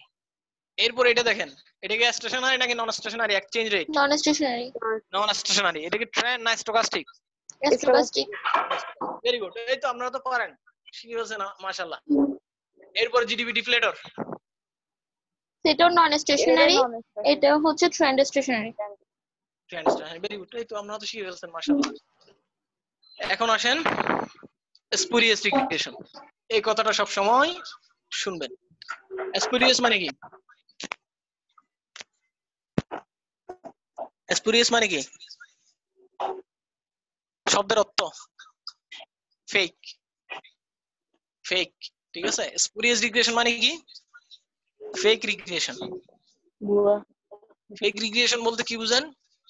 ধরেন বাংলাদেশের মানি সাপ্লাই আর ইন্ডিয়ার জিডিপি, উদাহরণস্বরূপ ওয়াই হলো ইন্ডিয়ার জিডিপি, এক্স হলো বাংলাদেশের মানি সাপ্লাই। দুটোকে আমি রিগ্রেশন করলাম, রিগ্রেশন করে রেজাল্ট আসলো স্ট্যাটিস্টিক্যালি সিগনিফিকেন্ট, যে বাংলাদেশের মানি সাপ্লাই ইন্ডিয়ার জিডিপি কে সিগনিফিকেন্টলি এফেক্ট করে। এখন এটা কি আদৌ গ্রহণযোগ্য? না কেন? স্যার দুটো তো আলাদা জিনিস। আলাদা জিনিস, এটা একটা দেশ ওটা আরেকটা দেশ। হ্যাঁ তাহলে এটা একটা ফেক রিগ্রেশন দেখালো না? হ্যাঁ ফেক রিগ্রেশন দেখালো। তা এই জন্য ইকোনমিক রিলেশনে বা ইকোনোমেট্রিকে আগে থিওরি, তারপর হলো আমার স্ট্যাটিস্টিক্যাল রেজাল্ট। থিওরিটিক্যাল ব্যাকগ্রাউন্ডটা আগে আসতে হবে, তারপর আমি এটাকে স্ট্যাটিস্টিক্স দিয়ে ব্যাখ্যা করব। ঠিক আছে, তো এই ক্ষেত্রে যদি নন স্টেশনারি সিরিজ নিই, বললাম যে মানি সাপ্লাইটা হলো একটা নন স্টেশনারি সিরিজ। নন স্টেশনারি সিরিজকে যদি আমি রিগ্রেশন করি তাহলে ফেক রেজাল্ট হতে পারে। কথা বুঝতে পারলাম? যদি আমরা নন স্টেশনারি সিরিজ দিয়ে রিগ্রেশন রান করি তাহলে আমাদের রেজাল্ট ভুল আসবে। এই ধরনের রিগ্রেশনকে বলা হয় স্পুরিয়াস রিগ্রেশন। বলেন তো স্পুরিয়াস রিগ্রেশন কাকে বলে? যদি নন স্টেশনারি রিগ্রেশন দিয়ে আমরা নন স্টেশনারি সিরিজ দিয়ে আমরা রিগ্রেশন রান করি তাহলে আমাদের ফেক রেজাল্ট দিবে, এবং এই ধরনের রেজাল্টকে বলা হচ্ছে, এই রিগ্রেশনকে বলা হচ্ছে স্পুরিয়াস রিগ্রেশন। এখন একটা রিগ্রেশন স্পুরিয়াস সেটা আমরা কিভাবে বুঝবো? এটা এখানে নাই, এটা একটু বলে রাখি। যদি Darwin-Watson D test auto correlation ফাংশনে গত ক্লাসে আমরা যেটা দেখছিলাম, ডি টেস্টের মান যদি আর স্কয়ারের চেয়ে কম হয়, কোন রিগ্রেশন মডেলে যদি ডি টেস্টের মান আর স্কয়ারের চেয়ে কম হয় তাহলে ধরে নিতে হবে ওই মডেলটা স্পুরিয়াস, সম্ভাবনা বেশি, মানে ওই মডেলটা স্পুরিয়াস হওয়ার সম্ভাবনা বেশি। কি বললাম? যদি ডি টেস্টের মান আর স্কয়ারের চেয়ে কম হয় তাহলে ওই মডেলটা স্পুরিয়াস রিগ্রেশন মডেল। ডি টেস্টের মান যদি আর স্কয়ারের চেয়ে কম হয় তাহলে ওই রিগ্রেশন মডেলটা স্পুরিয়াস হওয়ার সম্ভাবনা বেশি। ওটা লিখে রাখেন, এখানে নাই। এখন আসেন আমরা ফর্মাল মেথডে চলে যাই। শক বা এগুলো দেখছি, আমাদের মূলত যেতে হবে এখন আচ্ছা ইন্টিগ্রেশন কথাটার সাথে একটু আসতে হবে। একটা একটা সিরিজ নন স্টেশনারি, ঠিক আছে? তাহলে এটাকে আমরা কিভাবে স্টেশনারি করব? এটার কিছু প্রসেস আছে, খেয়াল করেন। জিডিপিটা হলো একটা নন স্টেশনারি সিরিজ, তাই না? কি বললাম? জিডিপি নন স্টেশনারি সিরিজ। কিভাবে বুঝছেন? কারণ প্রতি বছর জিডিপি বাড়তেছে, তাই না? জি স্যার। অনুরূপভাবে মানি সাপ্লাই একটা নন স্টেশনারি সিরিজ। একটু আগে আমরা গ্রাফে দেখলাম। কেন? মানি সাপ্লাই বাড়তেছে। প্রতি বছর বাড়তেছে। কিন্তু আপনি দেখেন মানি সাপ্লাই এর গ্রোথ স্টেশনারি হবে না নন স্টেশনারি হবে? আর একটু সহজ করে বলি, আমাদের জিডিপিটা কি বললাম? নন স্টেশনারি। আর জিডিপি গ্রোথটা দেখেন, গত 10 বছরের জিডিপি গ্রোথ অলমোস্ট কত? 6-7% এর মধ্যে, তাই না? বুঝতে পারছেন? জি স্যার। অর্থাৎ কোন সিরিজ নন স্টেশনারি হলে এর গ্রোথ ভেরিয়েবলটা কিন্তু অনেক সময় স্টেশনারি হয়, ঠিক আছে? তাহলে গ্রোথ আমরা কিভাবে বের করি? কোন সিরিজের নিজের ভ্যালু থেকে প্রিভিয়াস ভ্যালুটা কি করি? মাইনাস করি, ঠিক আছে? এবং প্রিভিয়াস ভ্যালু দ্বারা ভাগ করি। খেয়াল করেন এখানে আমরা কি করলাম? একটা নন স্টেশনারি প্রসেসকে ফার্স্ট ডিফারেন্স, এখানে আমাদের কত পিরিয়ডের গ্যাপ? ওয়াইটি মাইনাস ওয়াইটি মাইনাস, যেটাকে আমরা কি দ্বারা প্রকাশ করলাম? ডেল ওয়াইটি, যেটাকে বলা হচ্ছে ফার্স্ট ডিফারেন্স। এটা একটা স্টেশনারি প্রসেস, সেটা আপনি কিভাবে বুঝছেন? আমি কি বললাম? এটা এখন একটা স্টেশনারি প্রসেস, সেটা আমরা কিভাবে বুঝতেছি? দেখেন ডেল ওয়াইটি সমান কি পেলাম? মিউ প্লাস ইউটি, তাই না? ইউটি। একটু রেসপন্স করেন। UT. Mu plus UT. UT. তাহলে ইউটি তে ইউটি হলো কি এরর টার্ম না? জি স্যার। মিউ হলো কি মিন ভ্যালু। Mean value. এখানে কোনো ট্রেন্ড আছে? কোনো ট্রেন্ড নাই, একটা মিন ভ্যালু আর একটা এরর টার্ম। তার মানে এটা মিনের চেয়ে একবার বড় হবে আর একবার ছোট হতে পারে, তাই না? জি স্যার। তার মানে এটা মিন রিভার্টিং প্রসেস। এখন এটা কি হয়ে গেছে? একটা স্টেশনারি প্রসেস হয়ে গেছে। এটা কখন স্টেশনারি হলো? একবার ডিফারেন্স করার পরে। এই জন্য এটাকে বলা হচ্ছে ফার্স্ট ডিফারেন্স স্টেশনারি। কি বললাম? First difference stationary. একটা নাম হলো কয়বার ডিফারেন্স করার পর এটা স্টেশনারি হলো? একবার না দুইবার? একবার। একবার। এই জন্য এটাকে বলা হচ্ছে ইন্টিগ্রেশন অফ অর্ডার 1 I1। আর যদি এটা লেভেলে স্টেশনারি হতো, ধরো এটা আমাদের আগের যে ইকুয়েশনটা আছে সেই ইকুয়েশনে স্টেশনারি, ইকুয়েশন এইটাতে স্টেশনারি অর্থাৎ লেভেলে স্টেশনারি, তখন সেটাকে বলা হচ্ছে I0, ইন্টিগ্রেটেড অফ অর্ডার 0। তাহলে অর্ডার অফ ইন্টিগ্রেশন আমাকে বোঝাচ্ছে যে কতবার ডিফারেন্স করার পরে এটা স্টেশনারি হচ্ছে।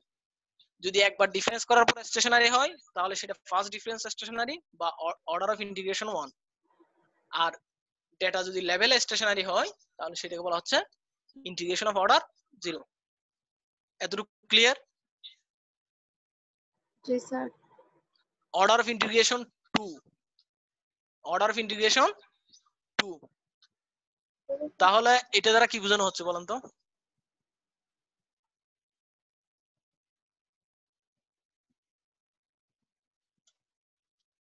যদি কোন সিরিজ ইন্টিগ্রেটেড অফ অর্ডার 2 হয় অর্থাৎ সেকেন্ড অর্ডার ইন্টিগ্রেশন হয় তাহলে সেটা কি বোঝাবে?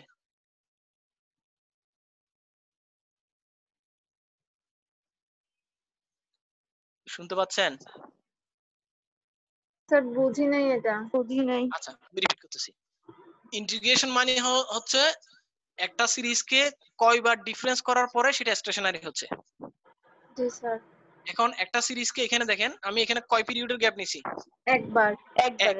এই জন্য এটাকে বলা হচ্ছে integrated of order 1, integration of order 1। তা ইন্টিগ্রেশন অফ অর্ডার 2 যদি হয় তাহলে এখানে গ্যাপ কত হবে?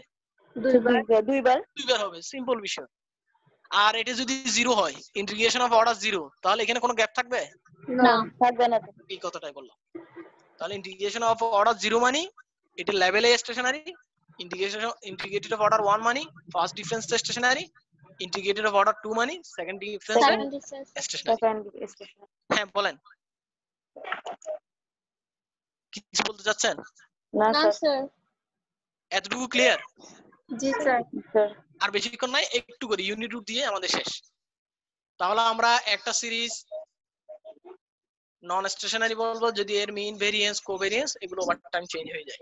আর একটা সিরিজ যদি নন স্টেশনারি হয় এই ক্ষেত্রে স্টকাস্টিক প্রসেস হতে পারে, ডিটারমিনিস্টিক প্রসেস হতে পারে। যদি এটা স্পেসিফিক ট্রেন্ড ফলো করে তাহলে এটা ডিটারমিনিস্টিক প্রসেস, আর যদি এটা র্যান্ডম ফ্লাকচুয়েশন করে তাহলে সেটা হলো স্টকাস্টিক প্রসেস।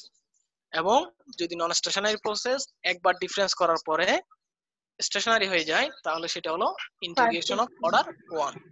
আর যদি দুইবার ডিফারেন্স করার পরে স্টেশনারি হয় সেটা হলো ইন্টিগ্রেশন অফ অর্ডার 2। আর যদি লেভেলে স্টেশনারি হয়ে যায় তাহলে ইন্টিগ্রেটেড অফ অর্ডার 0। 0 তাহলে স্টেশনারি ডেটা যে কথা, ইন্টিগ্রেটেড অফ অর্ডার 0 সেম কথা। বুঝা গেছে? জি স্যার। কি বললাম?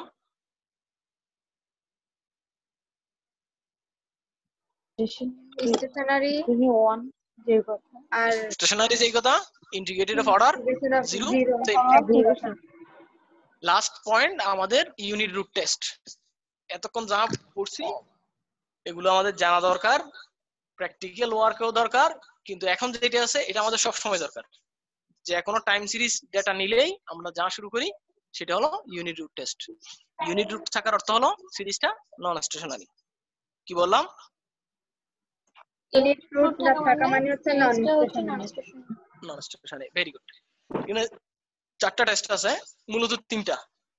Decay Fuller, augmented Dickey Fuller, Phillips Perron, তারপরে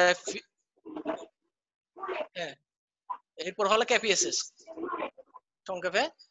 তাহলে ডিকে ফুলারের যেটা সেটা আবার পরে আপডেট করা হয়েছে, সেজন্য এটা বলা হচ্ছে অগমেন্টেড ডিকে ফুলার। আমরা প্রথমটা দেখি, বাকিগুলো সেম, শুধুমাত্র একটু একটু মডিফিকেশন।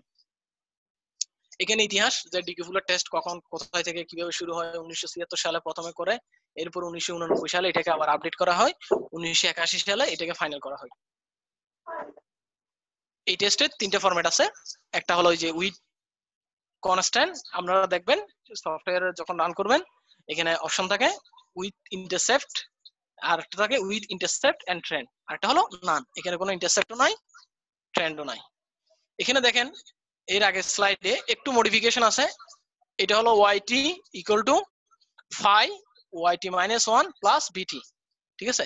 এখন এখানে যেটা করা হচ্ছে উভয় পক্ষ থেকে yt কে মাইনাস করা হচ্ছে। এখানেও yt মাইনাস 1, এখানেও yt মাইনাস yt 1। তখন যেটা হবে, আমি একটু লিখতে পারলে মনে হয় ভালো হয়। দেখেন একটু রিপিট করি।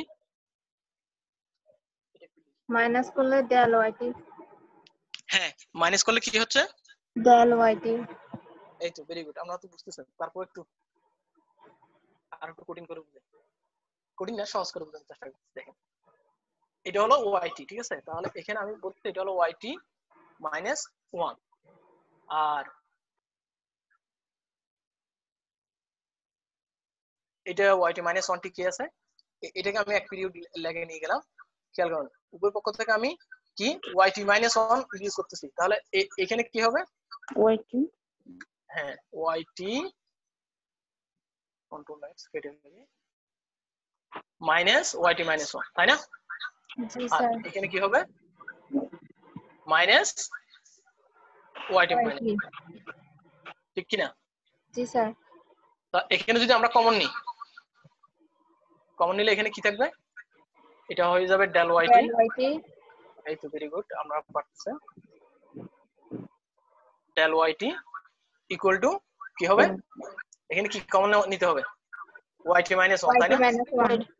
ভেরি গুড, এখানে হলো yt মাইনাস 1, আর থাকে কি এরর টার্মটা vt না yt মাইনাস 1, এখানে কি থাকে? phi মাইনাস, আচ্ছা phi minus yt minus 1 plus হ্যাঁ এই চলে আসছে, আমরা পারতেছি মাশাআল্লাহ। phi মাইনাস 1 এরপরে প্লাস vt। এই জিনিসটা আমরা এখানে লিখছি। এখন এই যে phi মাইনাস 1 এটাকে psi দিয়ে লিখছি, ওই যে ত্রিশূলের মতো psi, ঠিক আছে? psi দিয়ে লিখছি। তাহলে psiটা হলো মূলত কি? phi minus 1। phi minus 1। হ্যাঁ এখন এইটাকে আমরা টেস্ট করতেছি মূলত। তাহলে দেখেন এই phi এর মান যদি 1 হয়, এই এই ভ্যালুটা কত হবে? 0 না? জি স্যার। একটু খেয়াল করেন, phi এর মান যদি 1 হয় আমি একটু যেটা লিখছি সেটা আসতেছি। উপরে দেখেন ফাই এর মান যদি 1 হয়, দেখেন এখানে তার মানে কি yt এর মানটা yt মাইনাস 1 এর উপর ডিপেন্ড করতেছে। কত উপর ডিপেন্ড করতেছে? 100%। 1 হওয়ার অর্থ কি 100%। তার মানে এই সিরিজটা ক্রমান্বয়ে বাড়তেছে, 100% করে বাড়তেছে, তাই না? জি স্যার। জি স্যার। এখন দেখেন তাহলে যদি ফাই এর মান 1 হয়, সিরিজটা 100% করে বাড়তেছে। 1 মানে হলো ইউনিট, তাহলে ফাই এর মান 1 হওয়ার অর্থ হলো ইউনিট রুট আছে, অর্থাৎ মডেলটা নন স্টেশনারি। তাহলে ফাই এর মান যদি 1 হয়, সাই এর মান কত হবে? 0। ফাই এর মান 0। তাহলে ইউনিট রুট টেস্ট বলা হচ্ছে এই জন্য যে এখানে আমরা টেস্ট করব আদৌ ফাই এর মান 1 কিনা। ফাই এর মান 1 হলে ইউনিট রুট আছে, অর্থাৎ সিরিজটা নন স্টেশনারি, আর ফাই এর মান 1 এর চেয়ে কম হলে সিরিজটা স্টেশনারি। এটাই আমরা এই টেস্টের মূল কথা। ইউনিট রুট টেস্টের মূল কথা হলো যে ফাই এর মান 1 কিনা। তো ইউনিট রুট টেস্টের 3টা স্টেপ বললাম। একটা হলো without none, with intercept and trend. এটা হলো নান মানে ইন্টারসেপ্টও নাই, ট্রেন্ডও নাই। এটা হলো উইথ ইন্টারসেপ্ট, এটা হলো উইথ ইন্টারসেপ্ট এন্ড ট্রেন্ড। এখন আসেন এই টেস্টের কিছু সুবিধা অসুবিধা আছে। সেটা হলো এই টেস্টে অটো কোরিলেশনকে ইনক্লুড করা হয় না, বিবেচনা করা হয় না।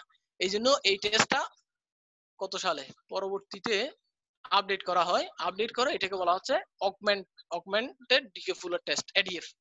অগমেন্টেড মানে ওই টেস্টের সাথে অটো কোরিলেশন টার্মটা ইনক্লুড করা হয়। অটো কোরিলেশন টার্ম ইনক্লুড করার কারণে এই টেস্টের রেজাল্টটা আরো বেশি রিলায়েবল হয়। এই জন্য এখন কেউ ডিএফ টেস্ট সরাসরি ইউজ করে না, সরাসরি এডিএফ এ চলে যায়, অগমেন্টেড ডিকে ফুলার টেস্ট। তাহলে অগমেন্টেড ডিকে ফুলার টেস্টে আমাদের নাল হাইপোথিসিস হলো ইউনিট রুট আছে, মানে সিরিজটা নন স্টেশনারি। অল্টারনেটিভ হাইপোথিসিস হলো ইউনিট রুট নাই, সিরিজটা স্টেশনারি। তাহলে নাল হাইপোথিসিস সব সময় মনে রাখবেন, নাল হাইপোথিসিস মানে হলো নন স্টেশনারি। হ্যাঁ বলেন, কেউ কিছু বলতে চাইছিলেন? না স্যার। স্যার শেষের দিকে একটু আর কষ্ট দিবেন আপনাদেরকে। এডিএফ টেস্টের মূল নাল হাইপোথিসিস কি তাহলে? নন স্টেশনারি। সবসময় না, হ্যাঁ স্টেশনারি নাই মানে নন স্টেশনারি। নাল হাইপোথিসিস নন স্টেশনারি। আচ্ছা দেখেন, এগুলো আর অত ডিটেইলস এর দরকার নাই, যে জিনিসটা আমরা বললাম। এরপর ফিলিপস প্যারনেরও নাল হাইপোথিসিসটা হলো নন স্টেশনারি। তার মানে এডিএফ টেস্ট সিগনিফিকেন্ট। এটার অর্থ কি মডেলটা সিরিজটা স্টেশনারি নাকি non stationary? Stationary. Very good. যদি এডিএফ টেস্ট সিগনিফিকেন্ট হয় তাহলে সিরিজটা স্টেশনারি। সেম কথা ফিলিপস প্যারনের ক্ষেত্রেও।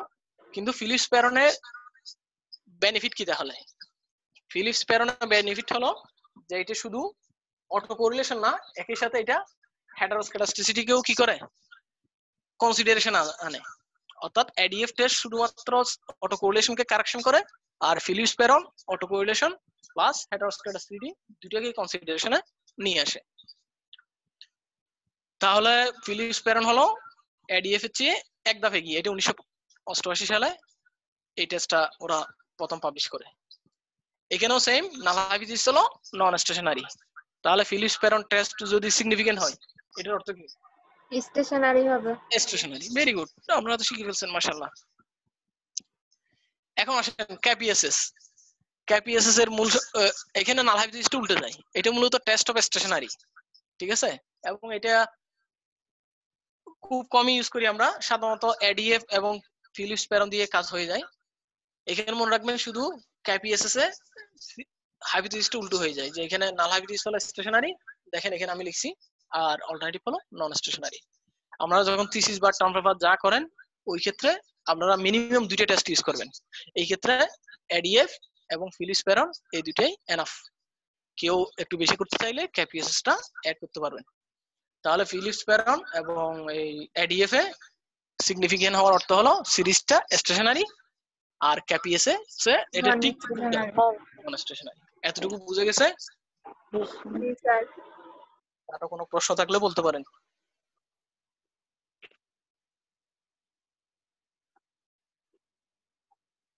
আপনাদেরকে একটু কষ্ট বেশি দিছি আজকে।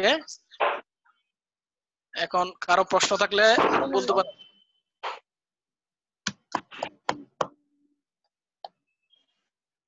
কারো প্রশ্ন থাকলে বলতে পারেন। প্রশ্ন করেন না, আমরা প্রশ্ন না করলে কেমনে বুঝবেন?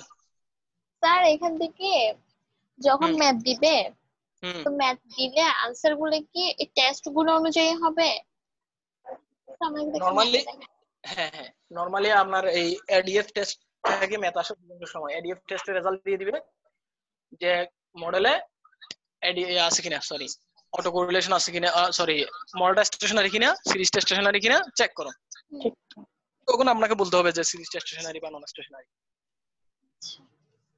ম্যাথ হলো এটা মূলত, এটা পরীক্ষার চাইতে আপনার এই যে থিসিস টার্ম পেপারে বেশি কাজ দেবে, সামনে গবেষণা করতে গেলে ওখানে বেশি কাজ দেবে। আমাদের এই জন্য অনলাইনে সেমিস্টার শেষ। অনলাইনে সেমিস্টার শেষ, এটা সৌভাগ্য আবার দুর্ভাগ্য, এখন সবারই এরকম হচ্ছে। তো এটাকে সৌভাগ্য হিসেবে ইউজ করেন, যেহেতু আপনারা দুজন টিচারের ক্লাস পাইছেন, এদিকে মনির স্যারও পড়াইছে, আমিও পড়াইছি। হ্যাঁ স্যার, এই স্যার তো আপনারা চেষ্টা করবেন যেগুলো পড়ানো হয়েছে পরীক্ষার চাইতে বোঝার চেষ্টাটা একটু বেশি করবেন আর কি। পরীক্ষায় পাশ করা ইউনিভার্সিটিতে কোনো বিষয় না, কিন্তু সাথে সাথে একটু জ্ঞান অর্জন জানার বিষয় থেকে যায় আর কি। আপনারা যে 3টা বিষয় পড়ছেন 3টাই গুরুত্বপূর্ণ। সেটা আপনার অনেক সময় গবেষণাধর্মী যে প্রতিষ্ঠানগুলো আছে ওগুলো নিয়োগ পরীক্ষায় এইসব প্রশ্ন হয়, আর এমনি নিজে পরীক্ষায় পাশ করার জন্য তো লাগবেই। আর নিজে যদি কোনো গবেষণা পেপার করতে চায় তাহলে এই জিনিসগুলো লাগবে। হ্যাঁ বলেন, কেউ কিছু একটা বলতে চাচ্ছিলেন?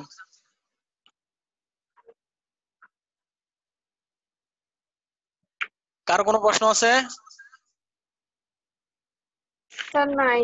নাই স্যার। সব বুঝছেন না, কোনোটাই বুঝেন নাই? কোনটা স্যার সত্য? না স্যার, আপনার ওগুলো তো আবার ইয়াতে ইউটিউবে পাওয়া যাবে, ওখান জি, থেকে স্যার। মানে আবার সমস্যা হলে ওখান থেকে আমরা আবার দেখে বুঝে নিতে হবে। জি, ওখান থেকে পাওয়া যাবে, এটা একটা পাওয়া খারাপ যাবে। দিক, এই জন্য এখন মনোযোগ দিয়ে করতেছেন না।